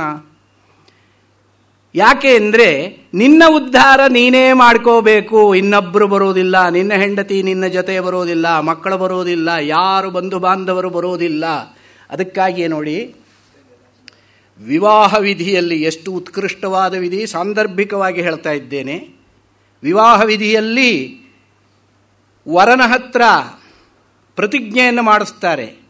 ಧರ್ಮೇಚ ಅರ್ಥೇಚ ಕಾಮೇಚ ನಾತಿಚರಿತವ್ಯಾ ತ್ವಯೇಯಂಕನ್ಯಾ. ಅವನು ಹೇಳ್ತಾನೆ. ಕೆಲವರು ನಾತಿಚರಾಮಿ ಅಂತ ಅಷ್ಟು ಹೇಳ್ಬಿಡ್ತಾರೆ. ಧರ್ಮೇಚ ಅರ್ಥೇಚ ಕಾಮೇಚ ಪುರೋಹಿತರು ಹೇಳಿರ್ತಾರೆ. ನಾತಿಚರಾಮಿ ಅಂತ ಇವನು ಹೇಳಿದ. ನಾತಿಚರಾಮಿ ಯಾವುದಕ್ಕೆ ಅನ್ವಯ? ಹಂಗೆ ಆಗಬೇಕು. ಪ್ರತಿಜ್ಞೆ ಮಾಡುವಾಗ ಈ ಒಂದು ಯಾವುದು ಪ್ರಮಾಣ ವಿಧಿ ಸ್ವೀಕಾರ ಅಂತ ಹೇಳ್ತಾರಲ್ಲ, ಅಥವಾ ನಾನು ಇಂಥವನು ಅಂತ ಹೇಳಿಕೊಂಡು ಅಷ್ಟು ಹೇಳಬೇಕು. ಪೂರ್ತಿ ಹೇಳದೆ ಪ್ರಮಾಣ ಮಾಡ್ತಿದ್ದೇನೆ ಅಂತ ಅಷ್ಟು ಹೇಳಿದ್ರೆ ಆಗುತ್ತೋ? ಯಾವುದಕ್ಕೆ ಅನ್ವಯ? ಅದು ಅನುಕೂಲ ಸಿಂಧು. ಹಾಗೆ ಹೇಳೋದಲ್ಲ. ಧರ್ಮೇಚ ಅರ್ಥೇಚ ಕಾಮೇಚ ನಾತಿಚರಾಮಿ ಅಂತಲೇ ಹೇಳಬೇಕು. ಅಲ್ಲಿ 3 ಹೇಳಿದ್ದಾರೆ ನೋಡಿ. ಧರ್ಮ, ಅರ್ಥ, ಕಾಮ, ಮೋಕ್ಷ, 4 ಪುರುಷಾರ್ಥ ಇದೆ. ಮೋಕ್ಷವನ್ನು ಯಾಕೆ ಹೇಳಲಿಲ್ಲ? ಇದೇ ಅಲ್ಲಿರೋದು ರಹಸ್ಯ. ಮೋಕ್ಷಕ್ಕೆ ತಾನು ಭಾಗಿ, ತನ್ನವರು ಭಾಗಿ ಆಗೋದಿಲ್ಲ. ತನ್ನವರನ್ನು ತಾನು ತಗೊಂಡು ಹೋಗ್ಲಿಕ್ಕೆ ಆಗೋದಿಲ್ಲ ಮೋಕ್ಷಕ್ಕೆ. ನಾನು ಇನ್ನೊಬ್ಬನನ್ನು ಮೋಕ್ಷಕ್ಕೆ ತಗೊಂಡು ಹೋಗ್ಲಿಕ್ಕೆ ಆಗೋದಿಲ್ಲ. ನಾನು ಇನ್ನೊಬ್ಬನನ್ನು ಸ್ವರ್ಗಕ್ಕೆ ತಗೊಂಡು ಹೋಗ್ಬೋದು ನನ್ನ ಪುಣ್ಯದ ಫಲದಿಂದ. ಆದರೆ ಮೋಕ್ಷವನ್ನಾಗಲಿ ಪಡೆಯಬೇಕಾದ್ರೆ ನನಗೆ ನಾನೇ ಪಡೆಯಬೇಕು. ಯಾಕೆ ಅಂದರೆ ಮೋಕ್ಷ ಅಂದರೆ ಬಿಡುಗಡೆ. ಬಿಡುಗಡೆ ಅಂತ ಹೇಳಿದರೆ ಯಾವುದು? ಬಂಧನದಿಂದ. ಬಂಧನ ಯಾರಿಗೆ? ನಿನಗಾಗಿದೆ. ನಿನಗಾಗಿರುವ ಬಂಧನವನ್ನು ನೀನೇ ಬಿಡಿಸ್ಕೊಳ್ಬೇಕೇ ಹೊರತು ಇನ್ನೊಬ್ಬರಿಗೆ ಆಗೋದಿಲ್ಲ. ಯಾಕೆ ಅಂತ ಕೇಳಿದರೆ, ಆ ಬಂಧನ ಅನ್ನುವಂಥದ್ದೇ ಅಜ್ಞಾನ. ಆ ಅಜ್ಞಾನ ನನಗಿದೆ. ನನ್ನ ಅಜ್ಞಾನ ನಾನು ಹೋಗ್ಲಾಡ್ಸ್ಕೋಬೇಕೇ ಹೊರತು ಇನ್ನೊಬ್ಬನಿಗೆ ಜ್ಞಾನ ಬಂದರೆ ನನಗೆ ಅಜ್ಞಾನ ಹೋಗುತ್ತೆಯೇ? 2 + 2 × 4, 2 × 2 4, 5 + 5 10, 5 × 5 10 ಯಾಕೆ ಆಗೋದಿಲ್ಲ? ಅವನಿಗೆ ತಿಳಿ ಹೇಳಬೇಕು. ತಿಳಿ ಹೇಳಬೇಕಾದಾಗ ಅವನಿಗೆ ಅದು ಹೋಗಿರೋದಿಲ್ಲ, ಇವನಿಗೆ ಗೊತ್ತಾಗಿರುತ್ತೆ. ಅಷ್ಟು ಅವನಿಗೆ ಹೇಳಬೇಕಾದ್ರೆ ಪುನಃ ಅದನ್ನು ಹೇಳಬೇಕು. ಪೂರ್ತಿ ಹೇಳಿದ ನಂತರ ಅವನಿಗೆ ಒಪ್ಪಿಗೆ ಆದರೆ ಇವಾಗ ಗೊತ್ತಾಯಿತು. ಅವನ ಜ್ಞಾನ ಹೋಗಬೇಕಾದ್ರೆ ಅದು ಅವನಿಗೆ. ಇವನಿಗೆ ಜ್ಞಾನ ಬಂದರೆ ಅವನಿಗೆ ಬರೋದಿಲ್ವೇ? ಹಾಗೆ ನಮ್ಮ ಜ್ಞಾನ ನಮ್ಮಲ್ಲಿಂದ ಹೋಗಬೇಕಾದ್ರೆ ನಾವೇ ಜ್ಞಾನ ಪಡ್ಕೊಳ್ಬೇಕು. ನಾವೇ ಜ್ಞಾನ ಪಡ್ಕೊಂಡಾಗ ನಮಗೆ ಮೋಕ್ಷವಾಗುತ್ತೆ ಹೊರತು ಹೆಂಡತಿಗೆ ಜ್ಞಾನ ಬಂದರೆ ಗಂಡನಿಗೆ ಜ್ಞಾನ ಬರೋದಿಲ್ಲ, ಗಂಡನಿಗೆ ಜ್ಞಾನ ಬಂದರೆ ಹೆಂಡತಿಗೆ ಜ್ಞಾನ ಬರೋದಿಲ್ಲ, ಅಪ್ಪನಿಗೆ ಬಂದರೆ ಮಗನಿಗೆ ಬರೋದಿಲ್ಲ, ಮಗನಿಗೆ ಬಂದರೆ ಅಪ್ಪನಿಗೆ ಬರೋದಿಲ್ಲ. ಆದ್ದರಿಂದ ಪ್ರತಿಯೊಬ್ಬರು ಅವರವರ ಮೋಕ್ಷಕ್ಕಾಗಿ ಅವರವರೇ ಪ್ರಯತ್ನ ಪಡಬೇಕು ಅಂತಾದರೆ ಆ ಮೋಕ್ಷಕ್ಕಾಗಿ ಹೇಳಿರುವ ಸಾಧನೆಗಳಲ್ಲಿ ನನಗಾಗಿ ನಾನು ಮಾಡಿಕೊಳ್ಳುವ ಉದ್ಧರೇರಾತ್ಮನಾತ್ಮಾನಂ, ನನಗಾಗಿ ನಾನು ಮಾಡಿಕೊಳ್ಳುವುದಕ್ಕೆ ಸಮಯವಿಲ್ಲ ಅಂತ ಹೇಳುವ ಮಾತನ್ನು ಎಷ್ಟರ ಮಟ್ಟಿಗೆ ಒಪ್ಪಬಹುದು. ಬೇರೆಯವರಿಗಾಗಿ ಮಾಡುವುದಕ್ಕೆ ಎಲ್ಲದಕ್ಕೂ ನಾವು ಸಮಯವನ್ನು ಮಾಡಿಕೊಂಡಿದ್ದೇವೆ. ಪೇಪರ್ ಓದುವುದಕ್ಕೆ ಸಮಯ ಇದೆ. ಯಾಕೆ ಸ್ವಾಮಿ ಸಮಯ ಇಲ್ಲ? ನೀವು ಎಷ್ಟೊತ್ತಿಗೆ ಹೇಳ್ತೀರಿ? ಬೆಳಿಗ್ಗೆ ಎಷ್ಟೊತ್ತು ನಿದ್ದೆ ಮಾಡ್ತೀರಿ? ಮನುಷ್ಯನಿಗೆ ಆಯುರ್ವೇದ ರೀತ್ಯ ಮಿನಿಮಮ್ ಆಗಿ 6 ಗಂಟೆ ನಿದ್ದೆ ಸಾಕು. ಹೆಚ್ಚಂದರೆ 8 ಗಂಟೆ. 8 ಗಂಟೆ ನಿದ್ದೆ ಮಾಡ್ತಾರೆ ಅಂದರೆ ಬಹಳ ಸುಖಿಗಳು ಅಂತ ಹೇಳಬೇಕು. ವಯಸ್ಸಾದ ಮೇಲೆ ಅಷ್ಟು ಬರೋದಿಲ್ಲ ಬಿಡಿ. ಆದರೆ 6 ಗಂಟೆ ನಿದ್ದೆ ಮಾಡೋದು ಅಥವಾ 8 ಗಂಟೆ ನಿದ್ದೆ ಮಾಡುವವನಿಗೆ ಬೆಳಗ್ಗೆ 6 ಗಂಟೆಗೆ ಹೇಳ್ತಾನೆ ಅನ್ನುವಂಥ ಅಭ್ಯಾಸ ಇದ್ದರೆ, ನೀವೇನನ್ನಾದರೂ ಈ ಒಂದು ಸಾಧನೆಯನ್ನು ಮಾಡಬೇಕು ಅಂತಿದ್ರೆ ಇನ್ನು ಅರ್ಧ ಗಂಟೆ ಮುಂಚೆ ಹೇಳಿ. ಸ್ವಲ್ಪ ನೀವು ಅದರಲ್ಲಿ ಕಾಂಪ್ರಮೈಸ್ ಮಾಡ್ಕೋಬೇಕು. ಆ ಒಂದು ಅರ್ಧ ಗಂಟೆ ಮುಂಚೆ ಎದ್ದು ಸ್ವಲ್ಪ ಧ್ಯಾನ ಮಾಡಿದರೆ ಅದು ನಿಮಗೆ ಹೊರತು ಬೇರೆಯವರಿಗಲ್ಲ. ನಿಮ್ಮ ಧ್ಯಾನ ನಿಮಗೆ. ನಾವು ಮಾಡ್ಕೊಳ್ಳಿಕ್ಕಾಗೋದಿಲ್ವೇ? ಕಾಲ ನಮ್ಮ ಅಧೀನದಲ್ಲಿದೆ. ನಮ್ಮ ಅಧೀನದಲ್ಲಿದ್ದಾಗ ನಾವು ಅಡ್ಜಸ್ಟ್ ಮಾಡಿಕೊಂಡ್ರೆ ಮಾಡಲಿಕ್ಕೆ ಸಾಧ್ಯ. ಆದರೆ ನನಗೆ ಈ ಒಂದು ಆಫೀಸಿನ ಕೆಲಸದ ಭರಾಟೆಯಲ್ಲಿ ಅಥವಾ ಇವತ್ತಿನ ಈ ಪ್ರೆಷರ್ ಅಟ್ಮಾಸ್ಫಿಯರ್ನಲ್ಲಿ ನಾನೇನು ಮಾಡಲಾರೆ ಅಂತ ಹೇಳಿದರೆ ಲಾಸ್ ನಮಗೆ ಹೊರತು ಬೇರೆ ದಾರಿಯೇ ಇಲ್ಲ. ಮಾಡಿಕೊಳ್ಳೇಬೇಕು, ಬೇರೆ ಗತಿ ಇಲ್ಲ. ಯಾಕೆಂದರೆ ಸಾಧನೆ ಎಷ್ಟಿದೆ. ಆ ಸಾಧನೆಯನ್ನು ಮಾಡಬೇಕಾದಾಗ ನಾವು ಸ್ವಲ್ಪವೂ ಆ ಕಡೆಗೆ ತಿರುಗಿಯೂ ನಿಲ್ಲದೆ ಹೋದರೆ ನಮಗೆ ಲಾಸ್ ಆಗುತ್ತೆ. ಆ ದೃಷ್ಟಿಯಿಂದ ಹೇಳುವಂಥದ್ದು, ನಮಗೆ ಈ ಇಂದಿನ ಈ ಜಂಜಾಟದ ಜೀವನದಲ್ಲಿ ಸಾಧನೆಯನ್ನು ಮಾಡಲಿಕ್ಕೆ ಆಗೋದಿಲ್ಲ ಅನ್ನುವಂಥದ್ದು ಆಗೋದಿಲ್ಲ. ಮಾಡುವುದಕ್ಕೆ ಆಗುತ್ತೆ, ಸಾಧ್ಯವಿದೆ. ನಮ್ಮ ಕೈಯಲ್ಲಿ ನಾವು ಸ್ವಲ್ಪ ಸಂಕಲ್ಪ ಮಾಡಬೇಕು. ಇನ್ಯಾವುದನ್ನು ನಾವು ಬಿಡೋದಿಲ್ಲ. ಪೇಪರ್ ಓದೋದು ಬಿಡೋದಿಲ್ಲ, ನ್ಯೂಸ್ ನೋಡೋದು ಬಿಡೋದಿಲ್ಲ, ಯಾವುದೋ ಸಿನಿಮಾ ಬಂದರೂ ನೋಡೋದು ಬಿಡೋದಿಲ್ಲ, ಸೀರಿಯಲ್ ಬಂದರೂ ನೋಡೋದು ಬಿಡೋ. ಒಂದು ದಿವಸ ಸೀರಿಯಲ್ ನೋಡೋದು ಬಿಟ್ಟು ಅಷ್ಟೊತ್ತು ಜಪ ಮಾಡಿ, ಓಂಕಾರ ಧ್ಯಾನ ಮಾಡಿ ಆಗೋದಿಲ್ವೇ? ನಮ್ಮ ಸಂಸ್ಕಾರವನ್ನು ವೃದ್ಧಿಸಿಕೊಳ್ಳುವಂಥದ್ದು ನಮ್ಮ ಕೈಯಲ್ಲೇ ಇದೆ. ನಮ್ಮ ಕೈಯಲ್ಲೇ ಇದ್ದದ್ದನ್ನು ನಾವು ಉಪಯೋಗಿಸದೆ ನಮಗೆ ಯಾವುದೋ ಕೆಲಸದ ಮೇಲೆ ಆ ದೋಷಾರೋಪಣೆಯನ್ನು ಮಾಡುವಂಥದ್ದು ಸರಿಯಾಗೋದಿಲ್ಲವೇನೋ ಅನ್ನುವಂಥದ್ದು ನನ್ನ ಅನಿಸಿಕೆ. ಆದ್ದರಿಂದ ಯಾರು ಅನ್ಯಥಾ ಭಾವಿಸಬಾರದು. ಇದು ಜೀವನ ದರ್ಶನ. ಹೀಗಿದ್ದಾಗ ಮಾತ್ರ ನಾವು ಜೀವನದಲ್ಲಿ ಔನ್ನತ್ಯವನ್ನು ತಲುಪುವುದಕ್ಕೆ ಸಾಧ್ಯ. ಯಾಕೆಂದರೆ ನಾವು ಶಿಸ್ತುಬದ್ಧ ಜೀವನವನ್ನು ಅಳವಡಿಸ್ಕೋಬೇಕು. ಕೆಲವೊಂದಷ್ಟು ಅಂಶದಲ್ಲಿ ಶಿಸ್ತುಬದ್ಧ ದಿನನಿತ್ಯವೂ ಕೂಡ ಅರ್ಧ ಗಂಟೆ ಯೋಗವನ್ನು ಮಾಡಿದರೆ ತಾನೇ ಸ್ವಾಸ್ಥ್ಯ ನಿಲ್ಲೋದು. ಆ ರೀತಿಯಾಗಿ ಒಂದು ದಿವಸ ಮಾಡೋದು, 4 ದಿವಸ ಬಿಡೋದು, ಮತ್ತೆ ಮಾಡೋದು, ಹೀಗೆ ಮಾಡಿದರೆ ಅದು ಪ್ರಯೋಜನವಾಗೋದಿಲ್ಲ. ಹೇಗೋ ಇದು ಎಲ್ಲರಿಗೂ ಗೊತ್ತಿರುವಂಥದ್ದು ಲೌಕಿಕವಾಗಿ. ಹಾಗೆ ಆಧ್ಯಾತ್ಮಿಕವಾಗಿಯೂ ಸಾಧನೆಯನ್ನು ಮಾಡಬೇಕಾದ್ರೆ ಇನ್ನೇನು ಮಾಡೋದು ಬೇಡ. ಓಂಕಾರ ಧ್ಯಾನ ಮಾಡಿ, ಪ್ರತಿನಿತ್ಯ ಒಂದು ಸ್ತೋತ್ರವನ್ನಾದರೂ ಪಠನ ಮಾಡಿ. 5 ನಿಮಿಷ ಸಾಕಪ್ಪ. 5 ನಿಮಿಷ ಮಾಡಿದರೆ ಆನಂತರದಲ್ಲಿ ಅಂದ್ರೇನು, ಯಾರು ಹೆಚ್ಚು ಸಾಧನೆ ಮಾಡ್ತಾನೋ ಅವನಿಗೆ ಫಸ್ಟ್ ರ್ಯಾಂಕ್ ಬರುತ್ತೆ. ಸ್ವಲ್ಪ ಸಾಧನೆ ಮಾಡಿದವನು ಜಸ್ಟ್ ಪಾಸ್ ಆಗ್ತಾನೆ, ಫೇಲ್ ಅಂತೂ ಆಗೋದಿಲ್ಲ. ಆ ರೀತಿಯಾಗಿ ನಾವು ಪಾಸಿಟಿವ್ ಆಗಿ ನಾವು ಯೋಚನೆ ಮಾಡಬೇಕೇ ಹೊರತು ಆಗೋದಿಲ್ಲ ಅನ್ನುವಂಥ ಈ ನಕಾರಾತ್ಮಕ ಧೋರಣೆಯನ್ನು ನಾವು ಬಿಡಬೇಕು. ಬಿಟ್ಟು ಸಾಧನೆ ಮಾಡಿದರೆ ನಾವು ಏನನ್ನಾದರೂ ಸಾಧಿಸಲಿಕ್ಕೆ ಸಾಧ್ಯ. ಅದು ಇಲ್ಲದೇ ಇದ್ದರೆ ಏನನ್ನೂ ಸಾಧನೆ ಅದರಲ್ಲೂ ಮೋಕ್ಷ ಮಾರ್ಗದಲ್ಲಿ ಸರ್ವಥಾ ಏನನ್ನೂ ನಾವು ಸಾಧನೆ ಮಾಡಲಾರೆವು. ಆ ಕಡೆಗೆ ತಿರುಗಿ ನಿಂತಿದ್ದೇವೆ ಅಂತ ಹೇಳಿದರೆ ಅದು ಒಂದು ದೊಡ್ಡ ಸಾಧನೆ. ಅದರಲ್ಲಿ ಮುಂದೆ ಹೋಗ್ತಾ ಇದ್ದೇವೆ ಅಂತ ಹೇಳಿದರೆ ಒಂದೊಂದು ಹೆಜ್ಜೆ ನಾವು ಮುಂದೆ ಹೋಗ್ತಾ ಇದ್ದೇವೆ, ಮೆಟ್ಲೇರ್ತಾ ಇದ್ದೇವೆ ಅಂತ ಅರ್ಥ. ಆದ್ದರಿಂದ ಇಂತಹ ಅಶಬ್ದಮಸ್ಪರ್ಶಮರೂಪಮವ್ಯಯಂ ತಥಾರಸಂ ನಿತ್ಯಮಗಂಧವಚ್ಚಯತು, ಇಂತಹ ತತ್ವ ಯಾವುದಿದೆಯೋ ಈ ತತ್ವವನ್ನು ತಿಳಿದರೇನೆಯೇ ಮೃತ್ಯುಮುಖಾತ್ ಪ್ರಮುಚ್ಯತೆ. ನಾವು ಮೃತ್ಯುವಿನ ಬಾಯಿಗೆ ತುತ್ತಾಗುವುದಿಲ್ಲ. ಮತ್ತೆ ಮರ್ತ್ಯ ಜನ್ಮ ಅನ್ನುವಂಥದ್ದು ನಮಗೆ ಬರೋದಿಲ್ಲ. ಅಂದರೆ ಜನ್ಮವೇ ಬರೋದಿಲ್ಲ. ಜನ್ಮ ಬಂತು ಅಂದರೆ ಅವರು ಮರ್ತ್ಯ ಅಂತ ಅರ್ಥ. ಜನ್ಮ ಬಂತು ಅಂದರೆ ಮರಣ ನಿಶ್ಚಿತ. ಜಾತಸ್ಯ ಹಿ ಧ್ರುವೋ ಮೃತ್ಯುರ್ ಧ್ರುವಂ ಜನ್ಮ ಮೃತಸ್ಯ ಚ. ಆದ್ದರಿಂದಲೇನಿಗೆ ಮತ್ತೆ ಅವನಿಗೆ ಮರ್ತ್ಯಲೋಕಕ್ಕೆ ಬರುವಂಥ ಸಂದರ್ಭವೇ ಬರೋದಿಲ್ಲ. ನಿಚಾಯತಂ ಮೃತ್ಯುಮುಖಾತ್ ಪ್ರಮುಚ್ಯತೆ. ಇಲ್ಲದೆ ಹೋದರೆ ಮೃತ್ಯುವಿನಿಂದ ನಮ್ಮನ್ನು ನಾವು ರಕ್ಷಣೆ ಮಾಡಿಕೊಳ್ಳುವುದಕ್ಕೆ ಸರ್ವಥಾ ಸಾಧ್ಯವಿಲ್ಲ. ಇದು ನಾಚಿಕೇತ ಮುಪಾಖ್ಯಾನಂ ಮೃತ್ಯುಪ್ರೋಕ್ತಂ ಸನಾತನಂ ಉಕ್ತ್ವಾ ಶ್ರುತ್ವಾ ಚ ಮೇಧಾವಿ ಬ್ರಹ್ಮಲೋಕೆ ಮಹೀಯತೆ. ಇದಕ್ಕೆ ನಾಚಿಕೇತ ಮುಪಾಖ್ಯಾನಂ ಅಂದರೆ ನಚಿಕೇತನ ಕಥೆ. ಉಪಾಖ್ಯಾನ ಅಂದರೆ ಕಥೆ. ಈ ನಚಿಕೇತ ಯಮಸಂವಾದ ರೂಪವಾದಂತಹ ಈ ಕಥೆ ಏನಿದೆಯೋ ಇದು ಕಥೆಯ ಒಂದು ಮಹಾತ್ಮ್ಯವನ್ನು ಹೇಳುವಂತಹ ಫಲಶ್ರುತಿಯ ರೂಪದ ಮಂತ್ರ.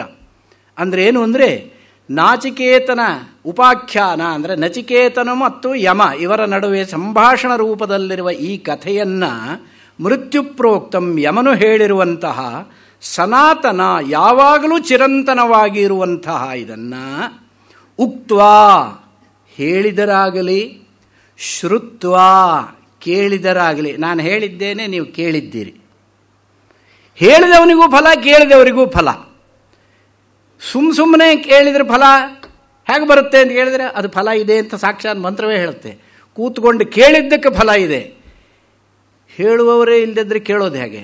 ಅದಕ್ಕೆ ಹೇಳೋದು ದುರ್ಲಭಂ ತ್ರಯಮೇವೈತತ್ ದೈವಾನುಗ್ರಹ ಹೇತುಕಂ ಮನುಷ್ಯತ್ವಂ ಮುಮುಕ್ಷುತ್ವಂ ಮಹಾಪುರುಷ ಸಂಶ್ರಯ ಅಂತ ಹೇಳಿದ್ದಾರೆ ಭಗವತ್ಪಾದರು. ಯಾಕೆ ಅಂದರೆ ದೈವಾನುಗ್ರಹಕ್ಕೆ ಕಾರಣವಾದಂತಹದ್ದು ಈ ಮೂರು ಅತ್ಯಂತ ದುರ್ಲಭವಾದದ್ದು. ಮನುಷ್ಯತ್ವ ಮೊದಲನೆಯದಾಗಿ ಮನುಷ್ಯ ಜನ್ಮ. ಮನುಷ್ಯ ಜನ್ಮ ಬಂದರೂ ಸಾಕಾಗೋದಿಲ್ಲ, ಮುಮುಕ್ಷುತ್ವ ಬರಬೇಕು, ಮೋಕ್ಷೇಚ್ಛೆ ಇರಬೇಕು. ಅದು ದೈವಾನುಗ್ರಹ ಇದ್ರೇನೆಯೇ ಆ ಇಚ್ಛೆ ಬರುತ್ತೆ, ಇಲ್ಲದಿದ್ರೂ ಬರೋದಿಲ್ಲ. ಮನುಷ್ಯತ್ವಂ ಮುಮುಕ್ಷುತ್ವಂ ಇದು ಎರಡೂ ಇದೆ. ಪ್ರಯೋಜನ ಏನು? ಯಾರು ನನಗೆ ಮನುಷ್ಯತ್ವ ಇದೆ, ಮೋಕ್ಷೇಚ್ಛೆ ಇದೆ, ಮೋಕ್ಷ ಮಾರ್ಗವನ್ನು ತಿಳಿ ಹೇಳೋ ಅಂತಹ ಗುರು ಮಹಾತ್ಮರು ಯಾರು ಸಿಕ್ಕಲಿಲ್ಲ ಅಂದರೆ, ಅಂಥ ಜಾಗದಲ್ಲಿ ಜನ್ಮವನ್ನು ತಳೆದಿದ್ರೆ ಹೇಳೋರು ಯಾರೂ ಇಲ್ಲ ಅಂದರೆ ಆವಾಗ ಆ ಜನ್ಮ ವ್ಯರ್ಥವಾಗುತ್ತೆ. ಅದಕ್ಕೆ ಮಹಾಪುರುಷ ಸಂಶ್ರಯ, ಮಹಾತ್ಮರ ಒಂದು ಸಹವಾಸ ಸಿಗೋದು ಕೂಡ ಅತ್ಯಂತ ದುರ್ಲಭ. ಅದು ಮೂರೂ ಸಿಕ್ಕಿದೆ ಅಂತ ಹೇಳಿದರೆ ಅವನು ನಿಜವಾದಂತಹ ಪುಣ್ಯಾತ್ಮ. ಪುಣ್ಯಫಲ ವಿಶೇಷದಿಂದಲೇ ಅದು ಸಿಕ್ಕುವಂತಹದ್ದು. ಅದಕ್ಕೋಸ್ಕರವಾಗಿ ಅಂಥವರು ಸಿಕ್ಕಿದಾಗ ಅವರು ಇದನ್ನು ಹೇಳ್ತಾರೆ. ಹೇಳಿದ್ದನ್ನು ಕೇಳಿದ ಮಾತ್ರದಲ್ಲಿ ಅದಕ್ಕೆ ಫಲ ಉಂಟು. ಇಷ್ಟು ದಿವಸ ನೀವು ನಚಿಕೇತನ ಒಂದು ಯಮ ಸಂವಾದ ರೂಪವಾದ ಈ ಕಥೆಯನ್ನು ಏನು ಕೇಳಿದ್ದೀರಿ, ಕೇಳಿದ್ದಕ್ಕೂ ಫಲ ಇದೆ, ಹೇಳಿದ್ದಕ್ಕೆ ನನಗೂ ಇದೆ. ನಿಮಗೂ ಇಷ್ಟು ಪುಣ್ಯ ಬಂದರೆ ನನಗೂ ಇಷ್ಟು ಪುಣ್ಯ ಬರುತ್ತೆ. ಆ ರೀತಿಯಾಗಿ ಇದಕ್ಕೋಸ್ಕರವಾಗಿ ಅದರ ಫಲದ ಅತಿಶಯ ಎಷ್ಟಿದೆ ಅಂತ ಕೇಳಿದರೆ, ಉಕ್ತ್ವಾ ಶ್ರುತ್ವಾ ಚ ಮೇಧಾವಿ ಬ್ರಹ್ಮಲೋಕೆ ಮಹೀಯತೆ. ಉಕ್ತ್ವಾ ಎಲ್ಲಿ ಹೇಳಬೇಕು ಅಂತ ಕೇಳಿದರೆ ಅದನ್ನು ಹೇಳ್ತಾರೆ. ಯ ಇಮಂ ಪರಮಂ ಗುಹ್ಯಂ ಶ್ರಾವಯೇದ್ ಬ್ರಹ್ಮ ಸಂಸದಿ ಪ್ರಯತ ಶ್ರಾದ್ಧ ಕಾಲೇವಾ ತದಾನಂತ್ಯಾಯ ಕಲ್ಪತೆ. ಇಂತಹ ಒಂದು ನಾಚಿಕೇತೋಪಾಖ್ಯಾನವನ್ನು ಕೇಳಿದಂತಹ ಪುರುಷನಾಗಲಿ ಅಥವಾ ಹೇಳಿದಂತಹ ಪುರುಷನಾಗಲಿ ಬ್ರಹ್ಮಲೋಕದಲ್ಲಿ ಅವರು ರಾರಾಜಿಸ್ತಾರಂತೆ. ಅಂತಹ ಫಲವುಂಟು. ಯ ಇಮಂ ಪರಮಂ ಗುಹ್ಯಂ, ಅತ್ಯಂತ ಪರಮಾತ್ಮ ತತ್ವದ ರಹಸ್ಯವನ್ನು ಭೇದಿಸಿರುವಂತಹ ಉಪನಿಷತ್ತುಗಳಿಗೆ, ಉಪನಿಷದ್ವಿದ್ಯೆಗೆ ರಹಸ್ಯ ವಿದ್ಯೆ ಅಂತ ಹೇಳುತ್ತಾರೆ. ಅದಕ್ಕೋಸ್ಕರವಾಗಿ ಪರಮಂ ಗುಹ್ಯಂ. ಗುಹ್ಯಂ ಅಂದರೆ ರಹಸ್ಯವಾದದ್ದು. ಅದು ಅಷ್ಟು ಸುಲಭವಾಗಿ ಎಲ್ಲರಿಗೂ ತಿಳಿದುಕೊಳ್ಳಿಕ್ಕೆ ಆಗೋದಿಲ್ಲ. ಬ್ರಹ್ಮಗಂಟು ಅಂತ ಹೇಳಿದ ಹಾಗೆ ಭಿದ್ಯತೆ ಹೃದಯ ಗ್ರಂಥಿ ಛಿದ್ಯಂತೆ ಸರ್ವಸಂಶಯಾ ಕ್ಷೀಯಂತೆ ಚಾಸ್ಯ ಕರ್ಮಾಣಿ ತಸ್ಮಿನ್ ದೃಷ್ಟೇ ಪರಾವರೆ ಅಂತ ಒಂದು ಉಪನಿಷನ್ ಮಂತ್ರದಲ್ಲಿ ಹೃದಯ ಗ್ರಂಥಿ ಎನ್ನುವಂತಹದ್ದು ಬಹಳ ದೃಢವಾಗಿದೆ. ಬಲವಾದ ಗಂಟನ್ನು ಬಿಚ್ಚಬೇಕಾದ್ರೆ ಎಷ್ಟು ಕಷ್ಟಪಡಬೇಕು, ಕಗ್ಗಂಟಾಗಿರುತ್ತೆ. ಅದನ್ನು ಬಿಡಿಸಿ ಅಂತ ಹೇಳಿದರೆ ಎಷ್ಟು ಕಷ್ಟ ಇದೆಯೋ ಹಾಗೆ ಈ ಅವಿದ್ಯಾಗ್ರಂಥಿ ಎನ್ನುವಂತಹದ್ದು ಅಷ್ಟೇ ಕಷ್ಟವಿದೆ. ಅದನ್ನು ತಿಳ್ಕೊಳ್ಬೇಕಾದ್ರೂ ಅದು ಎಷ್ಟು ಗುಹ್ಯವಾಗಿದೆ, ಎಷ್ಟು ಕಠಿಣವಾಗಿದೆ. ಅಂತಹ ಪರಮಂ ಗುಹ್ಯಂ ಶ್ರಾವಯೇದ್ ಬ್ರಹ್ಮ ಸಂಸದಿ. ಬ್ರಾಹ್ಮಣರ ಸಮೂಹದಲ್ಲಿ, ಬ್ರಹ್ಮವೇತೃಗಳ ಸಮೂಹದಲ್ಲಿ ಇದನ್ನು ಹೇಳಬೇಕಂತೆ. ಬ್ರಹ್ಮ ಸಂಸದಿ, ಆ ಸಭೆಯಲ್ಲಿ ಇದನ್ನು ಹೇಳಬೇಕಂತೆ. ಅಷ್ಟೇ ಅಲ್ಲ, ಪ್ರಯತ ಶ್ರಾದ್ಧ ಕಾಲೇವ, ಯಾರಾದರೂ ಮರಣ ಹೊಂದುವಂತಹ ಸಮಯದಲ್ಲಿ, ಮುಮೂರ್ಷು ದಶೆಯಲ್ಲಿದ್ದಾಗ, ಇನ್ನೇನು ಇವತ್ತೋ ನಾಳೆಯೋ ಅನ್ನುವಂತಹ ಸಂದರ್ಭದಲ್ಲಿ ಈ ನಾಚಿಕೇತೋಪಾಖ್ಯಾನವನ್ನು ಹೇಳಬೇಕಂತೆ. ಯಾಕೆಂದರೆ ಅದನ್ನು ಕೇಳ್ತಾ ಇದ್ದಾಗ ಆ ಮನುಷ್ಯನಿಗೆ ಉತ್ತಮ ಲೋಕ ಸಿಗುತ್ತೆ ಅಂತ. ಅದಕ್ಕೋಸ್ಕರವಾಗಿ ಪ್ರಯತಃ ಅಂದರೆ ಪ್ರಯಾಣಂಗಚ್ಚತಃ. ಯಾವುದು ಪ್ರಯಾಣ ಅಂತ ಹೇಳಿದರೆ ಪ್ರಕೃಷ್ಟಂ ಯಾನಂ, ಈ ದೇಹವನ್ನು ಬಿಟ್ಟು ಹೋಗುವಂತಹದ್ದು ಪ್ರಯತಃ. ಅಂಥವನಿಗೆ ಇದನ್ನು ಕೇಳಿಸಬೇಕು. ಈಗ ಯಾರಾದರೂ ತೀರ್ಕೊಳ್ಳುವಂತಹ ಸಂದರ್ಭ ಬಂದರೆ ಸಾಧಾರಣವಾಗಿ ಅದಕ್ಕೆ ಈ ಒಂದು ಕಠೋಪನಿಷತ್ತನ್ನು ಪಾರಾಯಣ ಮಾಡ್ತಾರೆ, ಇಲ್ಲ ವಿಷ್ಣು ಸಹಸ್ರನಾಮವನ್ನು ಪಾರಾಯಣ ಮಾಡ್ತಾರೆ, ಇಲ್ಲ ಭಗವದ್ಗೀತೆಯನ್ನು ಪಾರಾಯಣ ಮಾಡ್ತಾರೆ. ಈ ರೀತಿಯಾಗಿ ಕೆಲವೊಂದಷ್ಟು, ಇನ್ನು ಕೆಲವು ವೇದ ಮಂತ್ರಗಳು ಕೆಲವುಗಳು ಇದ್ದಾವೆ. ಅದು ವಿಶೇಷವಾಗಿ ಅವುಗಳನ್ನೆಲ್ಲ ಪಾರಾಯಣ ಮಾಡಬೇಕು. ಯಾಕೆ ಎಂದು ಕೇಳಿದರೆ, ಆ ಸಂದರ್ಭದಲ್ಲಿ ಅವನಿಗೆ ಕೇಳಿದರೆ ಕೇಳಿಸಿಕೊಂಡ ವ್ಯಕ್ತಿಗೆ ಅವನು ಎಷ್ಟೇ ಪಾಪಿಷ್ಠನಾದರೂ ಅಂತ್ಯಕಾಲದಲ್ಲಿ ಈ ರೀತಿಯಾದ ಪಾರಾಯಣಾದಿಗಳನ್ನು ಅವನು ಕೇಳುವಂತಹ ಸಂದರ್ಭ ಬಂದರೆ ಅವನು ಮಾಡಿದ ಪಾಪವೆಲ್ಲ ನಾಶವಾಗುವುದರ ಜೊತೆಗೆ ಅವನಿಗೆ ಒಳ್ಳೆಯ ಲೋಕ ಪ್ರಾಪ್ತಿ ಆಗುತ್ತೆ ಎನ್ನುವಂತಹದ್ದು ಶಾಸ್ತ್ರ ಸಿದ್ಧಾಂತ. ಅದಕ್ಕಾಗಿ ನಮ್ಮಲ್ಲಿ ಹಿಂದಿನಿಂದಲೂ ಕೂಡ ನಾಮಕರಣ ಮಾಡುವಂತಹ ಸಂದರ್ಭದಲ್ಲಿ ನಕ್ಷತ್ರನಾಮ, ಮಾಸನಾಮ, ದೈವನಾಮ ಮತ್ತು ವ್ಯವಹಾರ ನಾಮ ಅಂತ 4 ವಿಧವಾದಂತಹ ನಾಮವನ್ನು ಇಡುತ್ತಿದ್ದರು. ಅದರಲ್ಲಿ ದೈವಕ್ಕೆ ಸಂಬಂಧಪಟ್ಟಿರುವಂತಹ ನಾಮಗಳನ್ನು, ಕೇಶವಾದಿ ಈ ನಾಮಗಳೇನಿದ್ದಾವೆ ನಕ್ಷತ್ರಕ್ಕೆ ಅನುಗುಣವಾಗಿ ಆ ನಾಮಗಳನ್ನು ಅಲ್ಲಿ ನೋಡಿ ಹೇಳ್ತಾರೆ. ನಕ್ಷತ್ರನಾಮ, ಆ ರೀತಿಯಾದಂತಹ ಮಾಸನಾಮ ಇತ್ಯಾದಿಗಳನ್ನಿಟ್ಟುಕೊಂಡು ಅದರಲ್ಲಿ ದೇವತೆಯ ಹೆಸರನ್ನು ಯಾರಿಗೆ ಇಟ್ಟಿರ್ತಾರೋ ಮನುಷ್ಯನಿಗೆ ಅದನ್ನು ಯಾವಾಗಲೂ ಕರೆಯೋದಿಲ್ಲ. ವ್ಯವಹಾರ ನಾಮವನ್ನು ಸಾಧಾರಣವಾಗಿ ಯಾವಾಗಲೂ ಕರೆಯೋದು. ವ್ಯವಹಾರ ನಾಮ ಹೇಗಿರಬೇಕು ಅಂದರೆ ದೇವತೆಗೆ ಸಂಬಂಧಪಟ್ಟ ನಾಮ ಇಟ್ಟುಕೊಳ್ಳಿ. ಆ ರೀತಿಯಾದಂಥ ನಾಮವನ್ನು ಇಟ್ಟುಕೊಳ್ಳುವುದರ ತಾತ್ಪರ್ಯವಿಷ್ಟೇ, ಎಷ್ಟೇ ನಾಸ್ತಿಕನಾಗಿರಲಿ ಕೊನೆಯ ಪಕ್ಷ ಅವನು ಮರಣಕಾಲದಲ್ಲಾದರೂ ಮಗನ ಹೆಸರನ್ನು ಹಿಡಿದು ಕರೆಯುತ್ತಾನೆ. ಆ ಹೆಸರು ದೇವತೆಯ ಹೆಸರಾಗಿದ್ದರೆ ಮರಣಕಾಲದಲ್ಲಿ ಆ ಹೆಸರನ್ನು ಹಿಡಿದು ಕರೆದುದರ ಪರಿಣಾಮವಾಗಿ ಅವನಿಗೆ ಉತ್ತಮ ಲೋಕ ಪ್ರಾಪ್ತಿ ಆಗುತ್ತೆ ಎನ್ನುವಂತಹದ್ದಕ್ಕೆ ಮಹಾಭಾರತದಲ್ಲಿ ಅಜಾಮಿಳೋಪಾಖ್ಯಾನ ಅನ್ನುವಂಥದ್ದು ಒಂದಿದೆ. ಅಜಾಮಿಳ ಅಂತ ಒಬ್ಬ ಇರ್ತಾನೆ. ಅವನು ಎಂಥವನು ಅಂತ ಕೇಳಿದರೆ ಪರಮ ಲಂಪಟ, ಸ್ತ್ರೀಲಂಪಟ. ಅಷ್ಟು ಲಂಪಟನಾಗಿದ್ದವನು, ಮಾಡಬಾರದಂತಹ ಪಾಪಕೃತ್ಯಾದಿಗಳನ್ನೆಲ್ಲ ಮಾಡಿಕೊಂಡಿದ್ದ.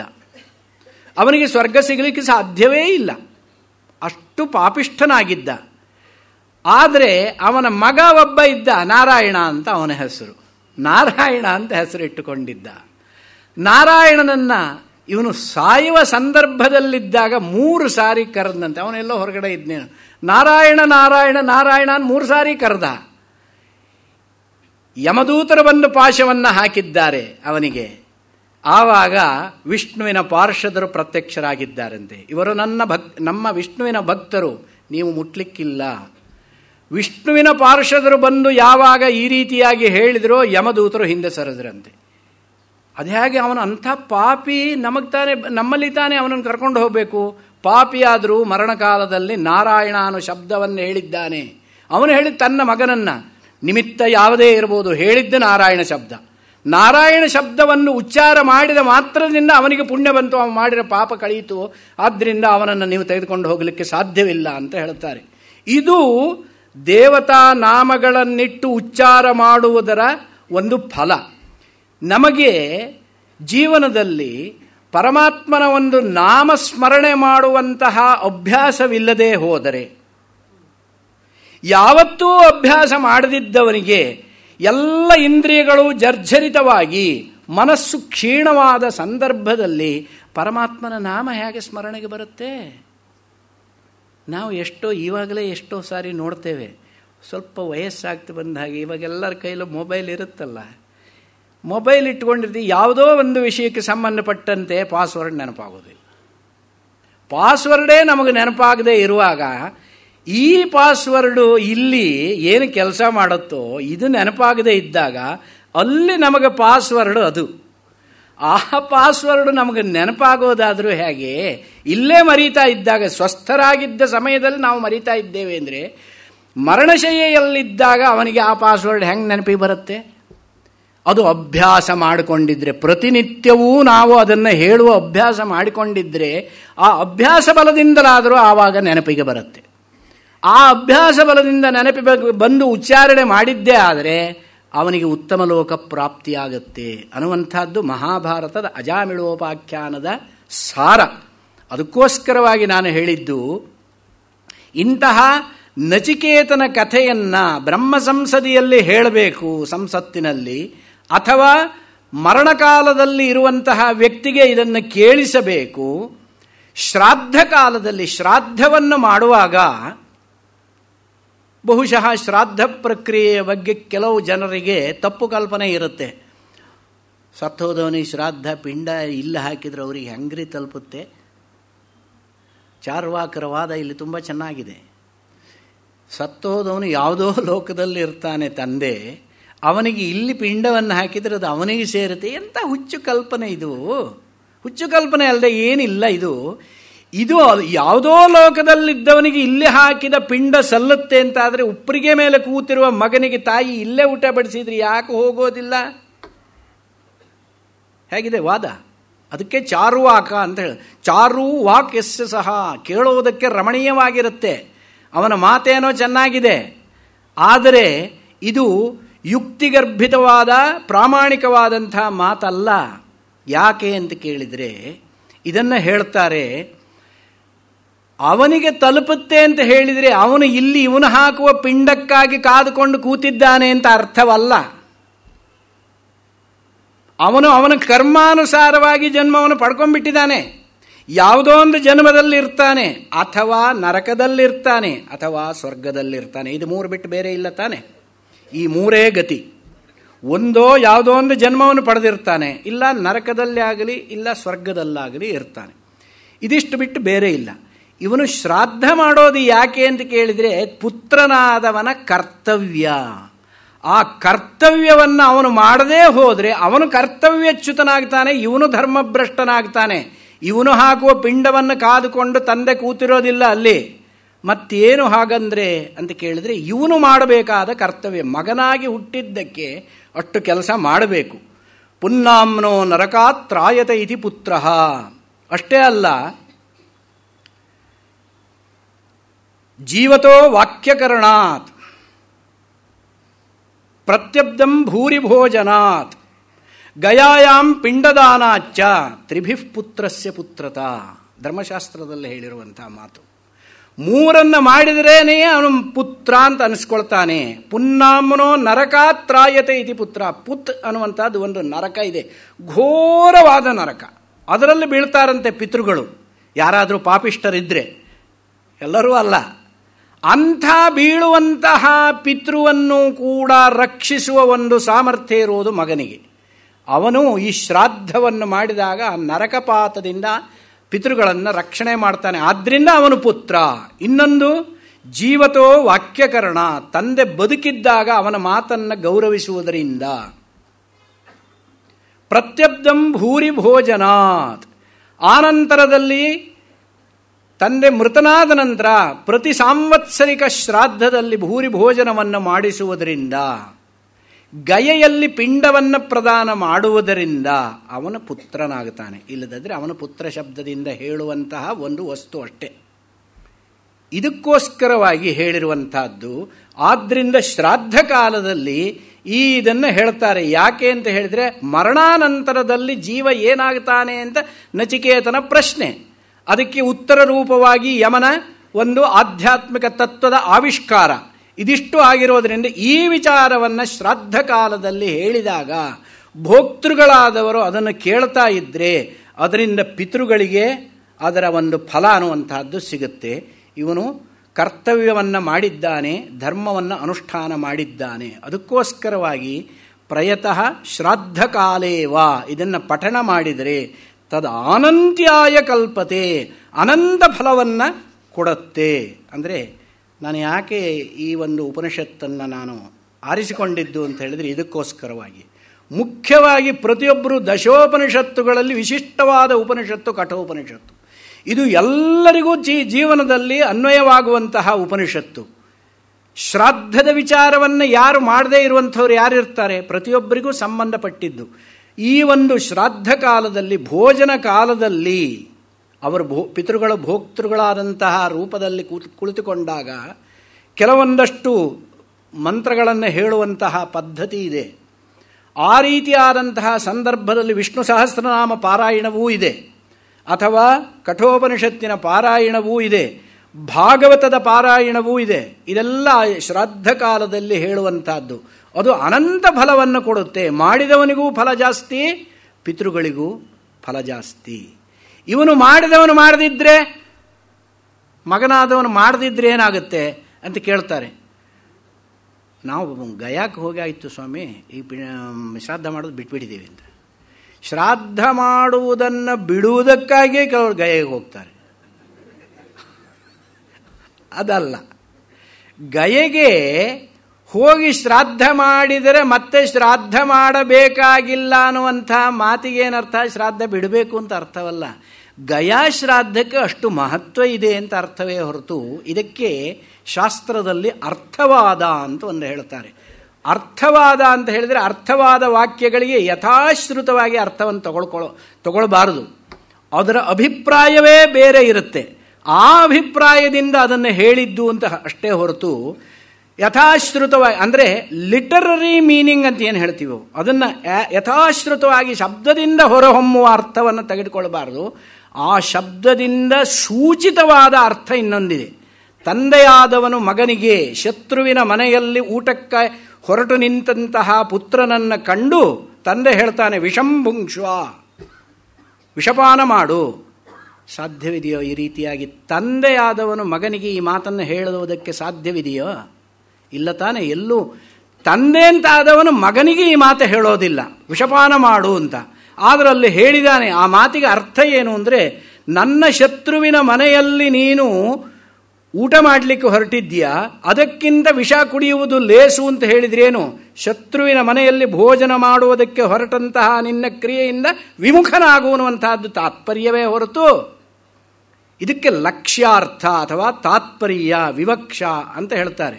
ಈಗ ಸಾಧಾರಣವಾಗಿ ಶಾಲೆಗಳಲ್ಲಿ ಕಾಲೇಜುಗಳಲ್ಲಿ ಮಕ್ಕಳಿಗೆ ಹೇಳ್ತಾರೆ, ನೀವು ನಾಳೆ ಬೆಳಗಾದರೆ ನೀವು ಆಫೀಸರ್ ಆಗಿ ಹೋಗುವವರು. ನಾಳೆ ಬೆಳಗಾಗ್ತಿದ್ದಾಗೆ ಹೋಗ್ತಾರೆ ಅವರು. ಏನರ್ಥ? ನಾಳೆ ನಾಳೆ ನೀವೆಲ್ಲ ಮದುವೆ ಆಗುವವರು ಅಂತ ಹೇಳ್ತಾರೆ. ನಾಳೆ ಅಂದರೆ ನಾಳೆ ಅಂತಲೇ ಅರ್ಥನಾ? ನಾಳೇನು ಶಬ್ದಕ್ಕೆ ಹೇಗೆ ಭಾವಿ ಕಾಲ ಅನ್ನುವಂಥ ಅರ್ಥವನ್ನು ನಾವು ಮಾಡ್ಕೊಳ್ತೀವೋ ಇದು ನಮ್ಮ ದೈನಂದಿನ ವ್ಯವಹಾರದಲ್ಲಿದೆ. ದೈನಂದಿನ ವ್ಯವಹಾರದಲ್ಲಿ ಇರೋದನ್ನೇ ಶಾಸ್ತ್ರ ಹೇಳುತ್ತೆ ಹೊರತು ದೈನಂದಿನ ವ್ಯವಹಾರದಲ್ಲಿ ಇರೋದನ್ನು ಇಲ್ಲದೇ ಇರೋದನ್ನು ಶಾಸ್ತ್ರ ಹೇಳೋದು. ಹಾಗೆ ಹೇಳಿದರೆ ಶಾಸ್ತ್ರವೂ ಅಪ್ರಮಾಣ. ಹಾಗೆಯೇ ಈ ಒಂದು ಯಾವುದೇ ಒಂದು ವಿಚಾರವನ್ನು ಹೇಳಿದಾಗ ಈ ಪ್ರಾಶಸ್ತ್ಯ ಅನ್ನುವಂಥದ್ದು ಅರ್ಥವೇ ಹೊರತು ಆ ಮಗನಾದವನು ಆ ಕಾರ್ಯವನ್ನು ಮಾಡಿದಾಗ ಅವನು ಧರ್ಮಭ್ರಷ್ಟನಾಗೋದಿಲ್ಲ. ಅವನನ್ನು ಅವನು ರಕ್ಷಣೆ ಮಾಡಿಕೊಂಡಾಗಾಯಿತು. ಇವರಿಗೂ ಕೂಡ ಪುಣ್ಯಲೋಕ ಪ್ರಾಪ್ತಿಗೆ ಕಾರಣವನ್ನು ಸಂಪಾದನೆ ಮಾಡಿದ ಹಾಗಾಯಿತು. ಇನ್ನೊಂದು ವಿಚಾರ ಇದರಲ್ಲೇ, ಪಿಂಡ ಪ್ರದಾನ ಮಾಡಿದ ನಂತರ ಏನಾಗ್ತದೆ? ಹೇಗಿದ್ರು ಇದಕ್ಕೆ ಸಂಬಂಧಪಟ್ಟಿದ್ದು. ಪಿಂಡ ಪ್ರದಾನ ಮಾಡಿದ್ದ ಹಾಗಾದರೆ ಅವರಿಗೆ ತಲುಪೋದಿಲ್ಲ ಅಂತ ಹೇಳಿದರೆ ಯಾಕೆ ಮಾಡಬೇಕು ಅಂತ ಕೇಳಿ, ತಲುಪೋದಿಲ್ಲ ಅಂತ ಅರ್ಥ ಅಲ್ಲ, ತಲುಪುತ್ತೆ. ಅಲ್ಲಪ್ಪ, ಹೆಂಗೆ ತಲುಪುತ್ತೆ? ಅವನೇನು ತಂದೆ ಆದವನು ಮಾಡಬಾರ್ದದ್ದನ್ನೆಲ್ಲ ಮಾಡಿ ಪಾಪಿಷ್ಟನಾಗಿ ಸತ್ತ ಬಿಟ್ಟ. ಅವನಿಗೆ ಮುಂದೆ ಬರುವಂತಹದ್ದು ನೀಚ ಜನ್ಮ. ನಾಯಿಯೋ ಹಂದಿಯೋ ಅಥವಾ ಕಾಗೆಯೋ ಗೂಬೆಯೋ ಆಗಿ ಹುಟ್ಟುತ್ತಾನೆ ಅಂತಲೇ ತಿಳ್ಕೊಳ್ಳಿ. ಹಾಗೆ ಹುಟ್ಟಿರುವಂತಹ ಪಿತೃವಿಗೆ ಇವನು ಕೊಟ್ಟ ಪಿಂಡ ಹೇಗೆ ಹೋಗುತ್ತೆ ಅಂತ ಕೇಳಿದರೆ, ಇವನ ಕರ್ಮವನ್ನು ಮಾಡಿದ, ಕರ್ಮ ಫಲವನ್ನು ಕೊಡುವವನು ಇವನ ಕರ್ತವ್ಯವನ್ನು ಮಾಡಿದ್ರಿಂದ ಯಾವ ವಿಷಯದಲ್ಲಿ ಕರ್ತವ್ಯವನ್ನು ಮಾಡಿದ್ದಾನೋ ಅವನಿಗೆ ಆ ಕರ್ತವ್ಯ ಮಾಡುವುದಕ್ಕೆ ಯಾವ ಶಾಸ್ತ್ರವನ್ನು ಪ್ರಮಾಣವನ್ನಾಗಿ ಇಟ್ಟುಕೊಂಡು ಹೇಳಿದ್ದಾನೋ, ಯಾವ ಶಾಸ್ತ್ರವು ವೇದ ಬೋಧಿತವಾಗಿದೆಯೋ, ಯಾವ ವೇದ ಅನ್ನುವಂಥದ್ದು ಪರಮಾತ್ಮನ ಮುಖದಿಂದ ಹೊರಟಿದೆಯೋ ಅದೆಲ್ಲ ಪ್ರಮಾಣ, ಪರಮಾತ್ಮ ಪ್ರಮಾಣವಾದರೆ ಇದೆಲ್ಲವುದು ಪ್ರಮಾಣ ಅಂತ ನಂಬಿ ಅವನು ಮಾಡಿದ್ರಿಂದ ಅವನು ಮಾಡಿದ ಕೆಲಸಕ್ಕೆ ಫಲವನ್ನು ಕೊಡಬೇಕಾದಂತಹ ಒಂದು ಜವಾಬ್ದಾರಿಯು ಪರಮಾತ್ಮನಲ್ಲಿರುವುದರಿಂದ ಇವನು ಕೊಟ್ಟ ಪಿಂಡವನ್ನು ಅವನ ತಂದೆ ಯಾವ ಜನ್ಮದಲ್ಲಿದ್ದರೂ ಆ ಜನ್ಮದಲ್ಲಿರುವ ಪ್ರಾಣಿಗೆ ಯಾವುದು ಆಹಾರವಾಗಿದೆಯೋ ಆ ಆಹಾರ ರೂಪದಲ್ಲೇ ತಲುಪಿಸ್ತಾನೆ. ಇದು ಶ್ರಾದ್ದದ ಮಹತ್ವ. ಇವನಲ್ಲಿ ಪಿಂಡವನ್ನು ಕೊಟ್ಟ ನಂತರ ಈ ಪಿಂಡವೇ ಹಾಗೆ ಹೋಗಿ ಅವನ ಬಾಯಿಗೆ ಬೀಳುತ್ತೆ ಅಂತ ಅರ್ಥವಲ್ಲ. ಆಹಾರ ಅನ್ನುವಂಥದ್ದು ಅರ್ಥ. ಪಿಂಡ ಶಬ್ದಕ್ಕೆ ಅಲ್ಲಿ ಆಹಾರ ಅನ್ನುವಂಥದ್ದು ಅರ್ಥ. ಆಹಾರ ಪ್ರತಿಯೊಂದು ಪ್ರಾಣಿಗೂ ಅದರದ್ದೇ ಆದ ಆಹಾರ ಇರುತ್ತೆ. ಅದ್ಯತೇತ್ತಿ ಚ ಭೂತಾನಿ ತಸ್ಮಾದನ್ನಂತದುಚ್ಯತೆ ಇತಿ ತೈತ್ರಿಯೋಪನಿಷತ್ರೆ. ಯಾವುದನ್ನು ಯಾವುದು ತಿನ್ನುತ್ತೋ ಅದು ಅದರ ಆಹಾರ. ನಮಗೆ ಮೃಷ್ಟಾನ್ನ ಭೋಜನ ಚೆನ್ನಾಗಿರಬಹುದು, ಅದೇ ಹಂದಿ ನಾಯಿಗಳಿಗೆ ಅವು ತಿನ್ನೋದೇ ಅವಕ್ಕೆ ಮೃಷ್ಟಾನ್ನ. ಒಂದು ಕಥೆ ಬರುತ್ತೆ. ಒಬ್ಬ ಮನುಷ್ಯ ಮಗನಿಗೆ ಹೇಳ್ತಾನಂತೆ, ಅವನು ತನ್ನ ಜೀವನದಲ್ಲಿ ಮಾಡಬಾರದಷ್ಟು ಪಾಪ ಮಾಡಿದ್ದಾನೆ. ಕೊನೆಯ ಕಾಲದಲ್ಲಿ ಅವನಿಗೇನೋ ಒಂದು ರೀತಿಯಾದಂತಹ ಪ್ರಜ್ಞೆ ಬಂದುಬಿಡುತ್ತೆ. ನಾನು ಇಷ್ಟು ದಿವಸ ಮಾಡಬಾರದ ಕೆಲಸವನ್ನೆಲ್ಲ ಮಾಡಿದ್ದೇನೆ, ನನಗೆ ಬರುವಂತಹದ್ದು ಹಂದಿಯ ಜನ್ಮ ನಿಶ್ಚಿತವಾಗಿ. ಕೆಲವರಿಗೆ ಮರಣಕಾಲದಲ್ಲಿ ಸ್ಫುರಿಸುತ್ತೆ ಅಂತ ಹೇಳ್ತಾರೆ. ಗರುಡ ಪುರಾಣದಲ್ಲೂ ಇದೆ ಈ ವಿಚಾರ. ಮುಮೂರ್ಷು ದಶಾಪನ್ನಸ್ಯ ಪುರುಷಸ್ಯ ಮರಣಕಾಲೇ ಕದಾಚಿತ್ ಭಾವಿ ಜನ್ಮ ಸ್ಫೂರ್ತಿ ಅಂತ ಹೇಳ್ತಾರೆ. ಮುಂದಿನ ಜನ್ಮ ಏನು ಬರುತ್ತೆ ಎನ್ನುವಂತಹದ್ದು ಗೊತ್ತಾಗುತ್ತಂತೆ ಕೆಲವರಿಗೆ. ಹಾಗೆ ಬರುವಾಗ ನನಗೆ ಮುಂದಿನ ಜನ್ಮ ಹಂದಿಯ ಜನ್ಮ ಬರುತ್ತೆ, ಆದ್ದರಿಂದ ಹಂದಿಯ ಜನ್ಮ ಅತ್ಯಂತ ಹೇಯವಾದ ಜನ್ಮ, ಖಂಡಿತ ಬೇಡಪ್ಪ, ಆದ್ದರಿಂದ ನಾನು ಆ ಹಂದಿಯ ಜನ್ಮ ತಾಳಿ ಇಲ್ಲೇ ಬರ್ತೇನೆ. ನಾನು ಇಲ್ಲೇ ಬಂದಾಗ ನೀನು ನನ್ನನ್ನು ಬಂದೂಕಿನಿಂದ ಕೊಂದುಬಿಡು, ಬೇಗ ಆ ಜನ್ಮ ಕಳೆದ್ರೂ ಸಾಕು, ನನಗೆ ನೀಚವಾದ ಜನ್ಮ, ಅದರಿಂದ ಮುಕ್ತನಾದರೆ ಸಾಕು ಅಂತ ಹೇಳಿಬಿಟ್ಟು ಅವನು ಸತ್ತ ಬಿಡ್ತಾನೆ. ಇದು ಕಥೆ. ಕಥೆ ಅಂತ ಹೇಳಿದರೆ ಕಥೆಯಲ್ಲಿ ತೆಗೆದುಕೊಳ್ಳಬೇಕಾದ ಸಾರ ತಗೋಬೇಕು. ಯಥಾಶ್ರುತವಾಗಿ ಕಥೆಯನ್ನು ತಗೊಳ್ಬಾರ್ದು. ಎಲ್ಲೂ ಕೂಡ ಪಂಚತಂತ್ರಗಳಲ್ಲೂ ನಾವು ನೋಡ್ತೇವೆ, ಎಲ್ಲ ಅಲ್ಲಿ ಯಥಾಶ್ರುತವಾದ ಅರ್ಥ ತೆಗೆದುಕೊಳ್ಳದೆ ಅದರಿಂದ ಸೂಚಿತವಾದ ಅರ್ಥ, ಗರ್ಭಿತವಾದ ಅರ್ಥವನ್ನು ತೆಗೆದುಕೊಳ್ಳಬೇಕು. ಆವಾಗ ಆ ರೀತಿಯಾಗಿ ಆನಂತರದಲ್ಲಿ ಅವನು ಹಂದಿಯ ಜನ್ಮವನ್ನು ತಾಳಿ ಒಂದು 7-8 ಮರಿಗಳ ಜೊತೆಯಲ್ಲಿ ಇವನ ಮನೆಯ ಸುತ್ತ ಕೊಚ್ಚೆಯಲ್ಲಿ ಸುತ್ತಾಡ್ತಾ ಇರ್ತಾನೆ. ಆವಾಗ ಮಗನಿಗೆ ನೆನಪಾಗುತ್ತೆ, ಮನೆಯ ಸುತ್ತ ಬಂದಿರುವಂಥ ನಮ್ಮಪ್ಪನೇ ಬಂದಿದ್ದ. ಆ ರೀತಿಯಾಗಿ ಬಂದಾಗ ಇವನು ಪಿಸ್ತೂಲ್ ತಗೊಂಬಂದು ಹೊಡಿಲಿಕ್ಕೆ ಅಂತ ಬರ್ತಾನೆ. ಹೊಡಿಲಿಕ್ಕೆ ಅಂತ ಬಂದಾಗ ಅವನು ಮಾಡಿದ ಪೂರ್ವ ಪುಣ್ಯ ವಿಶೇಷದಿಂದ ಅವನಿಗೆ ವಿಶೇಷವಾಗಿ ಮಾತೂ ಬರ್ತಾ ಇತ್ತಂತೆ. ಎಷ್ಟು ಪಾಪವನ್ನು ಮಾಡಿದ್ರೂ ಕೂಡ ಯಾವುದೋ ಒಂದಷ್ಟು ಪುಣ್ಯ ಇರುತ್ತಲ್ಲ, ಅದರ ಪರಿಣಾಮವಾಗಿ ಆವಾಗ ಮಗನಿಗೆ ಹೇಳ್ತಾನಂತೆ, ಏನು ಹೊಡಿಬೇಡ ಹೊಡಿಬೇಡ, ಯಾಕೆ ನನ್ನ 7 ಮರಿಗಳಿದ್ದಾವೆ, ಆ ಮರಿಗಳಿಂದ ಕೂಡಿದ ಸಂಸಾರದಲ್ಲಿ ನಾನು ಸುಖಿಯಾಗಿದ್ದೇನೆ, ನನಗೆ ಯಾವ ಆಹಾರದ ಕೊರತೆಯೂ ಇಲ್ಲ, ಯಥೇಚ್ಛವಾಗಿ ಲಬ್ಧವಾಗಿದೆ, ನಾನು ಇದರಲ್ಲಿ ಆನಂದವಾಗಿದ್ದೇನೆ. ನಮ್ಮ ದೃಷ್ಟಿಯಿಂದ ಅದು ಹೇಯ, ಅದಕ್ಕೆ ಅದೇ ಆಹಾರ, ಅದೇ ಅದು ಸಂತೋಷ. ನೀವು ಹಂದಿಗಳಿಗೆ ಅನ್ನ ತಗೊಂಡೋಗಿಡಿ, ಅವು ತಿನ್ನೋದಿಲ್ಲ, ಅವು ಹೊಲಸನ್ನೇ ತಿನ್ನೋದು.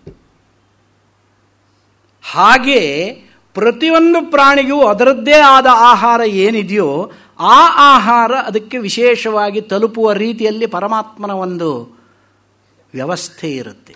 ಹಾಗಾಗಿಯೇ ನಮಗೂ ಕೂಡ ಜೀವನದಲ್ಲಿ ಮನುಷ್ಯನಿಗೂ ಕೂಡ ಒಬ್ಬ ಮನುಷ್ಯ ಸತ್ತು ಬಿಟ್ಟು ಇನ್ನೊಂದು ಜನ್ಮದಲ್ಲಿ ಮನುಷ್ಯನಾಗೇ ಹುಟ್ಟಿದ್ದಾನೆ ಅಂತ ಇಟ್ಕೊಳ್ಳಿ, ಅವನ ಮಗ ಮಾಡಿರುವ ಶ್ರಾದ್ದದ ಪ್ರಾಪ್ತಿ ಇವನಿಗೆ ಹೇಗಾಗುತ್ತೆ ಅಂದರೆ ಜೀವನದಲ್ಲಿ ಎಷ್ಟೋ ಸಂದರ್ಭದಲ್ಲಿ ಅನಿರೀಕ್ಷಿತವಾದ ಫಲಗಳು ನಮಗೆ ಸಿಗೋದುಂಟು. ನಾನು ಯೋಚನೆಯೇ ಮಾಡಿರಲಿಲ್ಲ, ಅದು ಹೇಗಾಗತ್ತೆ? ಪರಮಾತ್ಮ ಕೊಡ್ತಾ ಇರ್ತಾನೆ.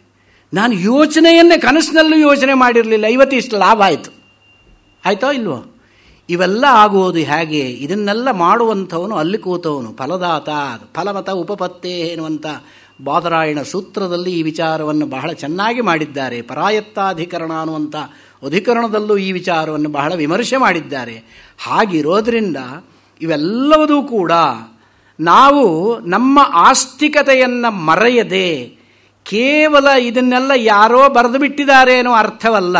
ಋಷಿ ಮುನಿಗಳು ತಮ್ಮ ಸ್ವಾನುಭವದಿಂದ ತಮ್ಮ ದಿವ್ಯ ದೃಷ್ಟಿಯಿಂದ ಕಂಡುಕೊಂಡಂತಹ ಸತ್ಯಗಳನ್ನು ಚರ್ಮಚಕ್ಷುಗಳಾದಂತಹ ನಾವು ಅಲ್ಲಗಳೆಯುವುದಕ್ಕೆ ಎಷ್ಟು ಸಾಧ್ಯ, ಅದು ಎಷ್ಟು ಯುಕ್ತ ನಾವು ಯೋಚನೆ ಮಾಡಬೇಕು. ಆದ್ದರಿಂದ ಪ್ರಯತ ಶ್ರಾದ್ದ ಕಾಲೇವ ತದ್ ಅನಂತ್ಯಾಯ ಕಲ್ಪತೆ, ಅನಂತ ಫಲವನ್ನು ಇದು ಕೊಡುವಂಥದ್ದು.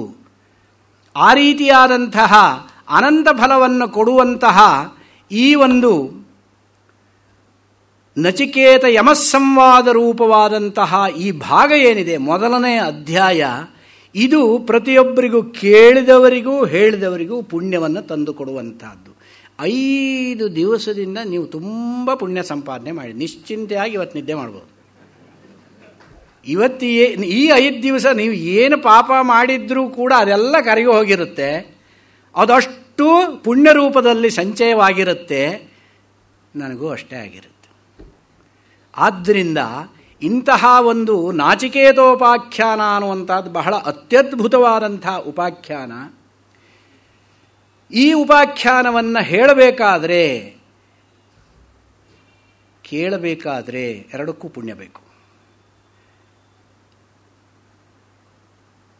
ಉಪನಿಷತ್ತುಗಳಲ್ಲೇ ಅತ್ಯಂತ ಮಾರ್ಮಿಕವಾದ ಮತ್ತು ಆಲಂಕಾರಿಕವಾದ ಅರ್ಥಭೂಯಿಷ್ಠವಾದ ಸುಲಲಿತವಾದ ಉಪನಿಷತ್ತು ಅಂತ ಹೇಳಿದರೆ ಕಠೋಪನಿಷತ್ತು. ಎಷ್ಟು ಮೇಲ್ನೋಟಕ್ಕೆ ಇದು ಬಹಳ ಸುಲಭವಾಗಿದ್ದ ಹಾಗೆ ಕಂಡರೂ ಕೂಡ ನೀವೇ ಗಮನಿಸಿದ್ದೀರಿ ಒಂದೊಂದು ಮಂತ್ರದ ವಿವರಣೆಗೆ ನಾನು ಎಷ್ಟು ಸಮಯ ತಗೊಂಡಿದ್ದೇನೆ ಅಂತ. ಆ ರೀತಿಯಾಗಿ ಇರುವಂತಹ ಅರ್ಥಗಾಂಭೀರ್ಯ ಅನ್ನುವಂತಹದ್ದು ಜಾಸ್ತಿ ಇರುವ, ಅಷ್ಟೇ ಸುಲಲಿತವೂ ಆಗಿರುವ, ಆಲಂಕಾರಿಕ ಪದಗಳಿಂದ ಕೂಡಿರುವಂತಹ ಉಪನಿಷತ್ತು ಇದು ಒಂದೇ ದಶೋಪನಿಷತ್ತುಗಳಲ್ಲಿ. ಆ ರೀತಿಯಾಗಿರುವಂತಹ ಈ ಉಪನಿಷತ್ತನ್ನು ಕೇಳಿದ್ರಿಂದ ನಿಮಗೆಲ್ಲರಿಗೂ ಪ್ರಾಪ್ತಿಯಾಗಿರುತ್ತೆ ಪುಣ್ಯ ಅನ್ನುವಂಥದ್ರಲ್ಲಿ ಯಾವುದೇ ಸಂಶಯವಿಲ್ಲ. ನಿಮಗೆ ಆ ಸಂಶಯ ಬರಲೇಬಾರದು.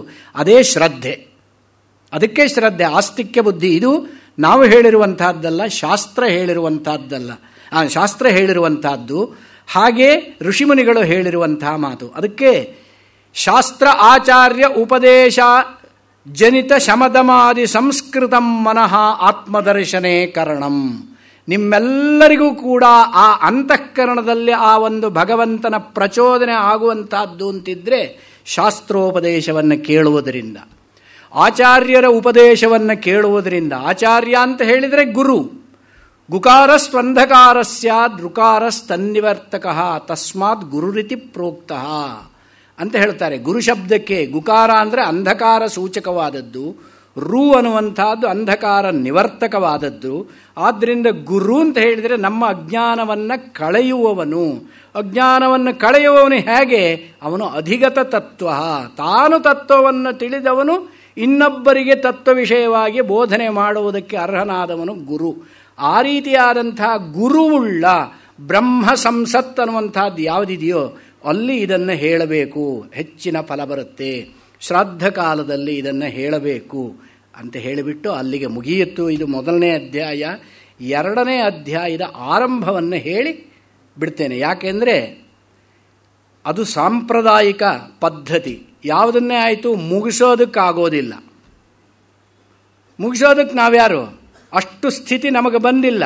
ನಾವು ಇನ್ನೂ ಅನುವೃತ್ತಿಯನ್ನು ಮಾಡಿಕೊಂಡು ಹೋಗುವಂಥದ್ದು. ಅದಕ್ಕೆ ಭಗವದ್ಗೀತೆಯನ್ನು ಓದುವಾಗಲಿ, ಯಾವುದನ್ನೇ ಓದುವಾಗಲಿ, ರಾಮಾಯಣವನ್ನು ಓದುವಾಗಲಿ, ಪಾರಾಯಣ ಮಾಡುವ ಸಂದರ್ಭದಲ್ಲಿ ಹೇಗಿರುತ್ತೆ ಅಂದರೆ 10 ಸರ್ಗ ಪಾರಾಯಣ ಮಾಡ್ತಾನೆ ಅಂದರೆ 11ನೇ ಸರ್ಗದ ಮೊದಲನೇ ಶ್ಲೋಕವನ್ನು ಓದಿ ಬಿಡ್ತಾರೆ, ಅಲ್ಲಿಗೆ ಮುಗಿಸೋದಿಲ್ಲ.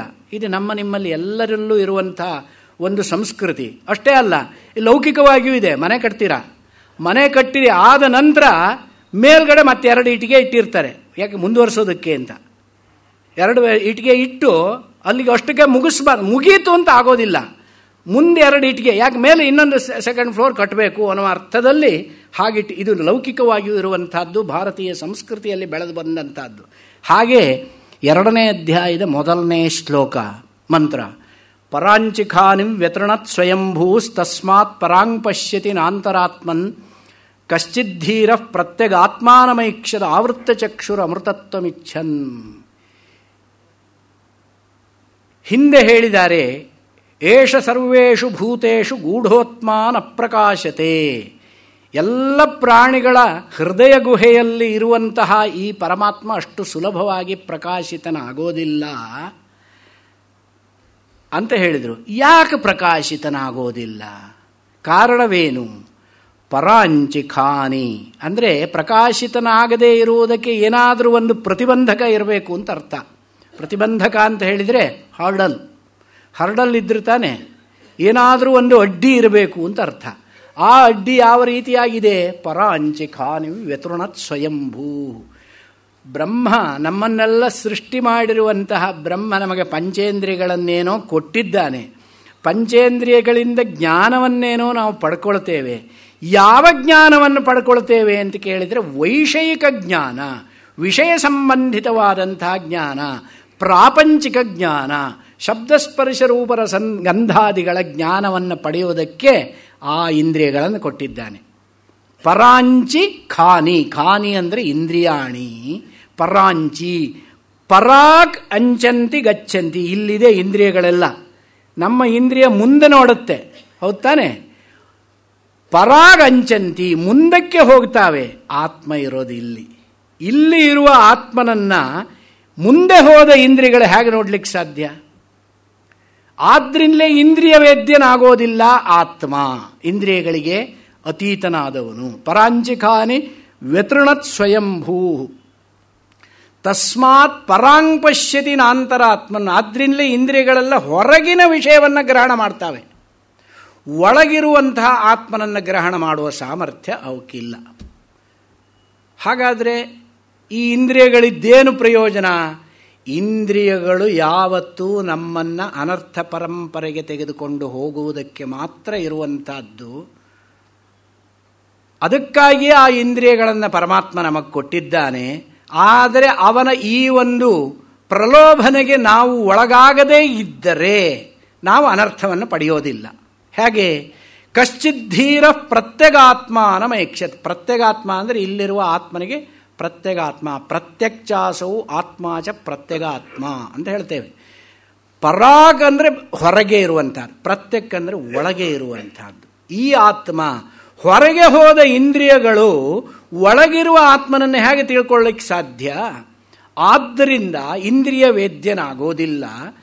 ಆದರೂ ಕೂಡ ಅವನನ್ನು ತಿಳ್ಕೊಳ್ಳಿಕ್ಕೆ ಸಾಧ್ಯ ಹೇಗೆ ಅಂದರೆ ಆವೃತ್ತ ಚಕ್ಷುಹು. ಆವೃತ್ತ ಚಕ್ಷುಹು ಅಂದರೆ ಚಕ್ಷು ಶಬ್ದ ಅನ್ನುವಂಥದ್ದು ಏನಿದೆಯೋ ಕಣ್ಣನ್ನು ಮುಚ್ಚಿಕೊಂಡು ಅಂತ ಅರ್ಥವಲ್ಲ, ಇಂದ್ರಿಯಗಳನ್ನು ಮುಚ್ಚಿಬಿಟ್ಟು ಅಂತ ಅರ್ಥ. ಇಂದ್ರಿಯಗಳನ್ನು ನಿಯಂತ್ರಣ ಮಾಡಿ, ಇಂದ್ರಿಯಗಳನ್ನು ದಮನ ಮಾಡಿ. ಇಂದ್ರಿಯಗಳು ನಮ್ಮನ್ನು ಯಾವಾಗಲೂ ವಿಷಯದ ಕಡೆಗೆ ಎಳ್ಕೊಂಡು ಹೋಗ್ತಾವೆ. ಕೆಟ್ಟ ಕುದುರೆಗಳು ರಥವನ್ನು ಹೇಗೆ ಎಳ್ಕೊಂಡು ಹೋಗಿ ಎಲ್ಲೋ ಒಂದು ಹೊಂಡಕ್ಕೆ ಬೀಳಿಸಿ ಅನರ್ಥ ಪರಂಪರೆಯನ್ನು ಉಂಟು ಮಾಡುತ್ತಾವೋ, ಹಾಗೆ ಇಂದ್ರಿಯಗಳು ಹೇಳಿದ್ದನ್ನು ನಾವು ಕೇಳಿದ್ದೇ ಆದಲ್ಲಿ ನಮ್ಮನ್ನು ಎಳ್ಕೊಂಡು ಹೋಗಿ ಅನರ್ಥದಲ್ಲಿ ಮುಳುಗಿಸಿಬಿಡ್ತಾವೆ ಇಂದ್ರಿಯಗಳು. ಆದರೆ ಯಾರು ಕಶ್ಚಿದ್ಧೀರ ಪ್ರತ್ಯಗಾತ್ಮಾನಮೈಕ್ಷರ ಆವೃತ್ತ ಚಕ್ಷುಹು, ಇಂದ್ರಿಯಗಳನ್ನು ನಿಗ್ರಹ ಮಾಡ್ತಾನೋ, ಅಂದರೆ ರಥಕ್ಕೆ ಕಟ್ಟಿದ ಕುದುರೆಗಳನ್ನು ಪ್ರಗ್ರಹದ ಮೂಲಕವಾಗಿ, ಹಗ್ಗದ ಮೂಲಕವಾಗಿ ಬಲವಾಗಿ ಎಳೆದು ಹಿಡಿದವನು ಆ ಕುದುರೆಗಳನ್ನು ನಿಯಂತ್ರಣ ಮಾಡಿ ತಾನು ಹೇಳಿದ ಮಾರ್ಗದಲ್ಲಿ ಹೋಗುವ ಹಾಗೆ ಮಾಡಬಲ್ಲನೋ, ಹಾಗೆ ಈ ಇಂದ್ರಿಯಗಳನ್ನು ಯಾರು ನಿಯಂತ್ರಣದಲ್ಲಿಟ್ಟುಕೊಳ್ತಾನೋ ಅವನು ತನ್ನ ಬುದ್ಧಿ ಹೇಳಿದ ಕಡೆಗೆ ಇಂದ್ರಿಯಗಳು ಹೋಗುವಂತೆ ಮಾಡುವುದರಲ್ಲಿ ಸಮರ್ಥನಾಗ್ತಾನೆ. ಅಂಥವನಿಗೆ ಆವೃತ್ತ ಚಕ್ಷುಹು. ಯಾರು ಜಿತೇಂದ್ರಿಯನಾಗ್ತಾನೋ, ಅದಕ್ಕೆ ನೋಡಿ ರಾಮಾಯಣದಲ್ಲಿ ರಾಮನಿಗೆ ವಿಶೇಷಣವನ್ನು ಹೇಳುವಾಗ ಮೊದಲನೇ ವಿಶೇಷಣವಾಗಿ ಜಿತೇಂದ್ರಿಯತ್ವವನ್ನು ಹೇಳಿ, ಕೋನ್ವಸ್ಮಿನ್ ಸಾಂಪ್ರತಂ ಲೋಕೆ ಗುಣವಾನ್ ಕಶ್ಚ ವೀರ್ಯವಾನ್ ಧರ್ಮಜ್ಞಶ್ಚ ಕೃತಜ್ಞಶ್ಚ ಸತ್ಯವಾಕ್ಯೋ ದೃಢವ್ರತಃ, ಈ ರೀತಿಯಾಗಿ ಶಾರೀರೇಣ ಚ ಕೋಯುಕ್ತ ಇತ್ಯಾದಿಯಾಗಿ 16 ವಿಶೇಷಣಗಳನ್ನು ರಾಮನಿಗೆ ಹೇಳಿದ್ದಾನೆ. ಆ 16 ವಿಶೇಷಣ ವಿಶಿಷ್ಟವಾದ ರಾಮನ ಸ್ವರೂಪ, 16 ಗುಣಗಳ ವರ್ಣನೆಯೇ ಸಂಪೂರ್ಣ ರಾಮಾಯಣ. ಒಂದೊಂದು ಘಟ್ಟದಲ್ಲಿ ಅವನ ಒಂದೊಂದು ವಿಶೇಷಣದ ಪ್ರದರ್ಶನವಾಗುತ್ತೆ. ಅಲ್ಲಿಗೆ ಅವನ ಮರ್ಯಾದಾ ಪುರುಷೋತ್ತಮ ಆಗ್ತಾನೆ ಹೊರತು ಸುಮ್ಮನೆ ಅವನು ಮರ್ಯಾದಾ ಪುರುಷೋತ್ತಮನ ಆಗೋದಿಲ್ಲ. ರಾಮೋ ದ್ವಿರ್ನಾಭಿಭಾಷತೆ, ಅವನೇ ಹೇಳ್ತಾನೆ. ರಾಮನಾದ ನಾನು 2 ಮಾತಾಡೋದಿಲ್ಲ. 2 ಮಾತಾಡೋದು ಸಾಮಾನ್ಯ ಜನರ ಮಾತಾಯಿತು. ನಾನು ಬಿಟ್ಟ ಬಾಣವನ್ನು ಹೇಗೆ ವಾಪಸ್ ತೆಗೆದುಕೊಳ್ಳೋಕ್ಕಾಗೋದಿಲ್ಲೋ, ಆಡಿದ ಮಾತು ಆಡಿದ ಮಾತೆ, ವಾಪಸ್ ತಗೊಳ್ಳೋದಕ್ಕಾಗೋದಿಲ್ಲ. ವಿಭೀಷಣನಿಗೆ ಅಭಯಪ್ರದಾನ ಮಾಡಿದಾಗ ಬೇರೆಯವರೆಲ್ಲ ಹೇಳುತ್ತಾರೆ, ರಾಕ್ಷಸರ ಕಡೆಯವನು ಅಭಯಪ್ರದಾನ ಮಾಡಬೇಡಿ ಅಂತ. ಆವಾಗ ರಾಮ ಹೇಳ್ತಾನೆ, ರಾಮೋ ದ್ವಿರ್ನಾಭಿಭಾಷತೆ ತವಾಸ್ಮೀತಿ ಯಾಚತೆ ಅಂತ ಹೇಳ್ತಾನೆ. ಅಂದರೆ ನಿನ್ನವನಾಗಿದ್ದೇನೆ ನಾನು ಅಂತ ಯಾರು ಶರಣಾಗತರಾಗ್ತಾರೋ ಅವನನ್ನು ನಾನು ಸರ್ವಥಾ ರಕ್ಷಣೆ ಮಾಡಿಯೇ ತೀರ್ತೇನೆ ಎನ್ನುವಂತಹದ್ದು ದದಾಮ್ಯೇತದ್ ವ್ರತಂ ಮಮ, ಇದು ನನ್ನ ವ್ರತ ಅಂತ ಹೇಳ್ತಾನೆ. ಆ ರೀತಿಯಾದಂತಹ ಒಂದು ವ್ರತವನ್ನು ಇಟ್ಟುಕೊಂಡವನು 2 ಮಾತು ಆಡದೇ ಇರುವ, ಅಂದರೆ ಆಡಿದ ಮಾತಿಗೆ ಕಟ್ಟು ಬಿದ್ದ ಶರಣಾಗತರಾದವರು ಎಂಥವರೇ ಆಗಿರಲಿ ಅವರನ್ನು ಸಂರಕ್ಷಣೆ ಮಾಡುವ ವ್ರತಕ್ಕೆ ಕಟ್ಟು ಬಿದ್ದಂತಹ ರಾಮನ ನಡತೆ ಎಂಥದ್ದು ಅನ್ನುವಂಥದ್ದು ಅವನ ವಿಶೇಷಣಗಳಲ್ಲಿ ಒಂದಾಗಿದೆ. ಆ ರೀತಿಯಾದಂತಹ 16 ವಿಶೇಷಣ ವಿಶಿಷ್ಟನಾದದ್ರಿಂದ ಅವನು ಮರ್ಯಾದಾ ಪುರುಷೋತ್ತಮನಾಗ್ತಾನೆ, ಸುಮ್ಮನೆ ಆಗೋದಿಲ್ಲ. ಆ ರೀತಿಯಾಗಿ ಇಲ್ಲೂ ಕೂಡ ಜಿತೇಂದ್ರಿಯತ್ವ ಅನ್ನುವಂಥದ್ದನ್ನು ನಾವು ಸಂಪಾದನೆ ಮಾಡಿದರೆ ನಾವು ಹೇಳಿದ ಹಾಗೆ ಇಂದ್ರಿಯಗಳು ಕೇಳಬೇಕೇ ಹೊರತು ಇಂದ್ರಿಯಗಳು ಹೇಳಿದ ಹಾಗೆ ನಾವು ಕೇಳದೇ ಇದ್ದರೆ ನಾವು ಧೀರರು. ಧೀಹಿ ಅಸ್ಯ ಅಸ್ತೀತಿ ಧೀರ. ಧೀ ಶಬ್ದ ಮೋಕ್ಷೇ ಧೀರ್ ಜ್ಞಾನಮನ್ಯತ್ರ ವಿಜ್ಞಾನಂ ಶಿಲ್ಪಶಾಸ್ತ್ರಯೋ ಅಂತ ಅಮರದಲ್ಲಿ ಹೇಳ್ತಾರೆ. ಧೀ ಶಬ್ದವನ್ನು ಎಲ್ಲಿ ಹೇಳ್ತಾರೆ ಅಂದರೆ ಮೋಕ್ಷ ವಿಷಯಕವಾದಂತಹ ಜ್ಞಾನಕ್ಕೇನಿಯೇ ಧೀಹಿ ಅಂತ. ಅಂಥ ಜ್ಞಾನವನ್ನು ಪಡೆದವನು ಧೀರ. ಬಾಕಿ ಉಳಿದವರು ಧೀರರಲ್ಲ, ಶೂರರಾಗ್ಬೋದು. ಧೀರ ಅನ್ನುವಂತಹ ಶಬ್ದಕ್ಕೆ ಈ ಅರ್ಥ. ಒಂದೊಂದು ಶಬ್ದದಲ್ಲೂ ಅಷ್ಟು ಸ್ವಾರಸ್ಯವಿದೆ. ಅಂತಹ ಕಶ್ಚಿತ್ ಧೀರ ಪ್ರತ್ಯಗಾತ್ಮಾನಮೈಕ್ಷತು, ಪ್ರತ್ಯಗಾತ್ಮನನ್ನ ಇಂತಹ ಧೀರನಾದವನು, ಜಿತೇಂದ್ರಿಯನಾದವನು ಮಾತ್ರ ನೋಡಲಿಕ್ಕೆ ಸಾಧ್ಯ. ಜಿತೇಂದ್ರಿಯ ಬಾಹ್ಯೇಂದ್ರಿಯಗಳನ್ನು ಜಯಿಸಿಬಿಟ್ರೆ ಆನಂತರದಲ್ಲಿ ಅಂತರಿಂದ್ರಿಯವನ್ನು ಜಯಿಸುವುದಕ್ಕೆ ಅದು ಸಹಾಯಕವಾಗುತ್ತೆ. ಯಾಕೆಂದರೆ ಮನಸ್ಸನ್ನು ಹೊರಗೆ ಎಳ್ಕೊಂಡು ಹೋಗೋದೇ ಇದು ಯಾವುದು, ಇಂದ್ರಿಯಗಳು. ಆ ಇಂದ್ರಿಯಗಳನ್ನೆಲ್ಲ ಮೊದಲು ಕಟ್ಟಿ ಹಾಕಿಬಿಟ್ರೆ ಮನಸ್ಸಿಗೆ ಹೊರಗಡೆ ಹೋಗುವ ಒಂದು ಅವಕಾಶ ತಪ್ಪಿ ಹೋಗುತ್ತೆ. ಹೊರಗಡೆ ಹೋಗುವ ಅವಕಾಶ ತಪ್ಪಿದರೂ ಕೂಡ ಮನಸ್ಸಿನ ಒಳಗೇನೆಯೇ ಚಿಂತನೆ ನಡೀತಾ ಇರುತ್ತೆ. ಮನಸ್ಸಿನ ಒಳಗೆ ನಡೆಯುವ ಚಿಂತನೆಗಳಿಗೆ ವಿಕ್ಷಿಪ್ತ ವೃತ್ತಿ, ವಿಕ್ಷಿಪ್ತ ಚಿತ್ತ ಅಂತ ಹೇಳ್ತಾರೆ. ವಿಕ್ಷಿಪ್ತ ಚಿತ್ತ ಅಂದರೆ ಮನಸ್ಸಿನಲ್ಲಿ ಆಗುವ ಈ ವೃತ್ತಿಯನ್ನು ತಡೆಯುವುದಕ್ಕೋಸ್ಕರ ಏನು ಮಾಡಬೇಕು? ಪ್ರಾಣಾಯಾಮ ಮಾಡಿ, ಪ್ರಾಣಾಯಾಮವನ್ನು ಮಾಡಬೇಕು. ಪ್ರಾಣಾಯಾಮವನ್ನು ಮಾಡ್ತಾ ಇದ್ದಾಗ ಮನಸ್ಸು ನಿಯಂತ್ರಣಕ್ಕೆ ಬರ್ತಾ ಬರುತ್ತೆ. ಅದು ಒಂದೆರಡು ದಿನದಲ್ಲಿ ಸಿದ್ಧವಾಗುವಂತಹದ್ದಲ್ಲ. ಅನೇಕ ದಿನಗಳ ಅನುಷ್ಠಾನ ಮಾಡಿದಾಗ ಮನಸ್ಸಿಗೆ ಒಂದು ರೀತಿಯಾದ ಶಾಂತಿ ಬರುತ್ತೆ. ಶಾಂತಿಗಿಂತ ಹೆಚ್ಚಿನ ಒಂದು ಸುಖ ಯಾವುದಿದೆ? ಯಾವುದೇ ಸಂದರ್ಭದಲ್ಲಿ ಮನಸ್ಸು ಅಲ್ಲೋಲ ಕಲ್ಲೋಲವಾಗದೇ ಇದ್ದರೆ ಅದಕ್ಕಿಂತ ಸುಖ ಏನಿದೆ? ಅದಕ್ಕೆ ಎಲ್ಲ ಉಪನಿಷತ್ತಿನಲ್ಲಿ, ಮಹಾಭಾರತದಲ್ಲಿ, ರಾಮಾಯಣದಲ್ಲಿ ಶಾಂತಿಂ ನಿರ್ವಾಣ ಪರಮಾಂ ಮತ್ಸಂಸ್ಥಾಮಧಿಗಚ್ಚತಿ, ಅತ್ಯಂತ ಶಾಂತಿಯನ್ನು ಪಡೀತಾನೆ ಅಂತ ಹೇಳಿದ್ರೆ ಅದಕ್ಕಿಂತ ದೊಡ್ಡ ಫಲ ಏನಿದೆ? ನೀವು ಎಷ್ಟೇ ದುಡ್ಡಿರಲಿ ಮನಸ್ಸಿಗೆ ಶಾಂತಿ ಇಲ್ಲ ಅಂತ ಹೇಳಿದರೆ ದಟ್ಟ ದರಿದ್ರನೇ ಅಂತ. ಏನು ದುಡ್ಡಿಲ್ಲ, ಮನಸ್ಸಿನಲ್ಲಿ ಶಾಂತಿ ಮಾತ್ರ ಅಷ್ಟೇ ಚೆನ್ನಾಗಿ ನೆಲೆಸಿ. ಕೆಲವರು ಇರ್ತಾರೆ, ಭೂಕಂಪ ಆದರೂ ಅಲ್ಲಿ ತಾನೇ ಭೂಕಂಪ ಆದ್ದು, ನಮ್ಮ ಪಕ್ಕದ ಮನೆ, ನಾವ್ಯಾಕೆ ತಲೆ ಕೆಡಿಸ್ಕೊಳ್ಳೋಣ, ಹಾಗಿರ್ತಾರೆ ಕೆಲವರು. ಅದು ಎಲ್ಲರಿಗೂ ಬರೋದಿಲ್ಲ. ಕೆಲವರು ಏನೂ ಕಾರಣ ಇಲ್ಲ, ಸುಮ್ಮನೆ ತಲೆಬಿಸಿ ಮಾಡ್ಕೊಳ್ತಾ ಇರೋದು, ಹುಡುಕಿ ತಲೆಬಿಸಿ ಮಾಡ್ಕೊಳ್ತಾರೆ ಕೆಲವರು. ಎಷ್ಟೋ ಜನ ಮನೆಯಲ್ಲಿ ವೃದ್ಧರಾದವರು ಇರ್ತಾರೆ, ಅವರು ಒಂದು ರೀತಿ ಬದುಕಿರ್ತಾರೆ, ಮಕ್ಕಳು ಇನ್ನೊಂದು ರೀತಿಯಲ್ಲಿ ಅವರ ಲೈನೇ ಬೇರೆ ಇರುತ್ತೆ, ಅವರು ಒಂದು ರೀತಿ ಬದುಕ್ತಾ ಇರ್ತಾರೆ. ಇವರಿಗೆ ಅದು ಹಿಡಿಸೋದಿಲ್ಲ. ಇವರು ಅದನ್ನು ಮಗನನ್ನು ಆಕ್ಷೇಪಿಸೋದು, ಅದು ಯಾಕೆ ಹಾಗೆ ಮಾಡಿದೆ, ಇದು ಯಾಕೆ ಹೀಗೆ ಮಾಡಿದೆ. ಸರಿ, ಅವನು ಪ್ರಬುದ್ಧನಾಗಿದ್ದಾನೆ, ಏನೋ ಅವನಿಗೆ ತಿಳಿದ ದಾರಿಯಲ್ಲಿ ಹೋಗ್ತಾ ಇದ್ದೇನೆ, ನೋಡೋಣ ಸ್ವಲ್ಪ ದಿವಸ. ಅವನೇನಾದರೂ ದಾರಿ ತಪ್ತಾ ಇದ್ದರೆ ಹೇಳಬೇಕು.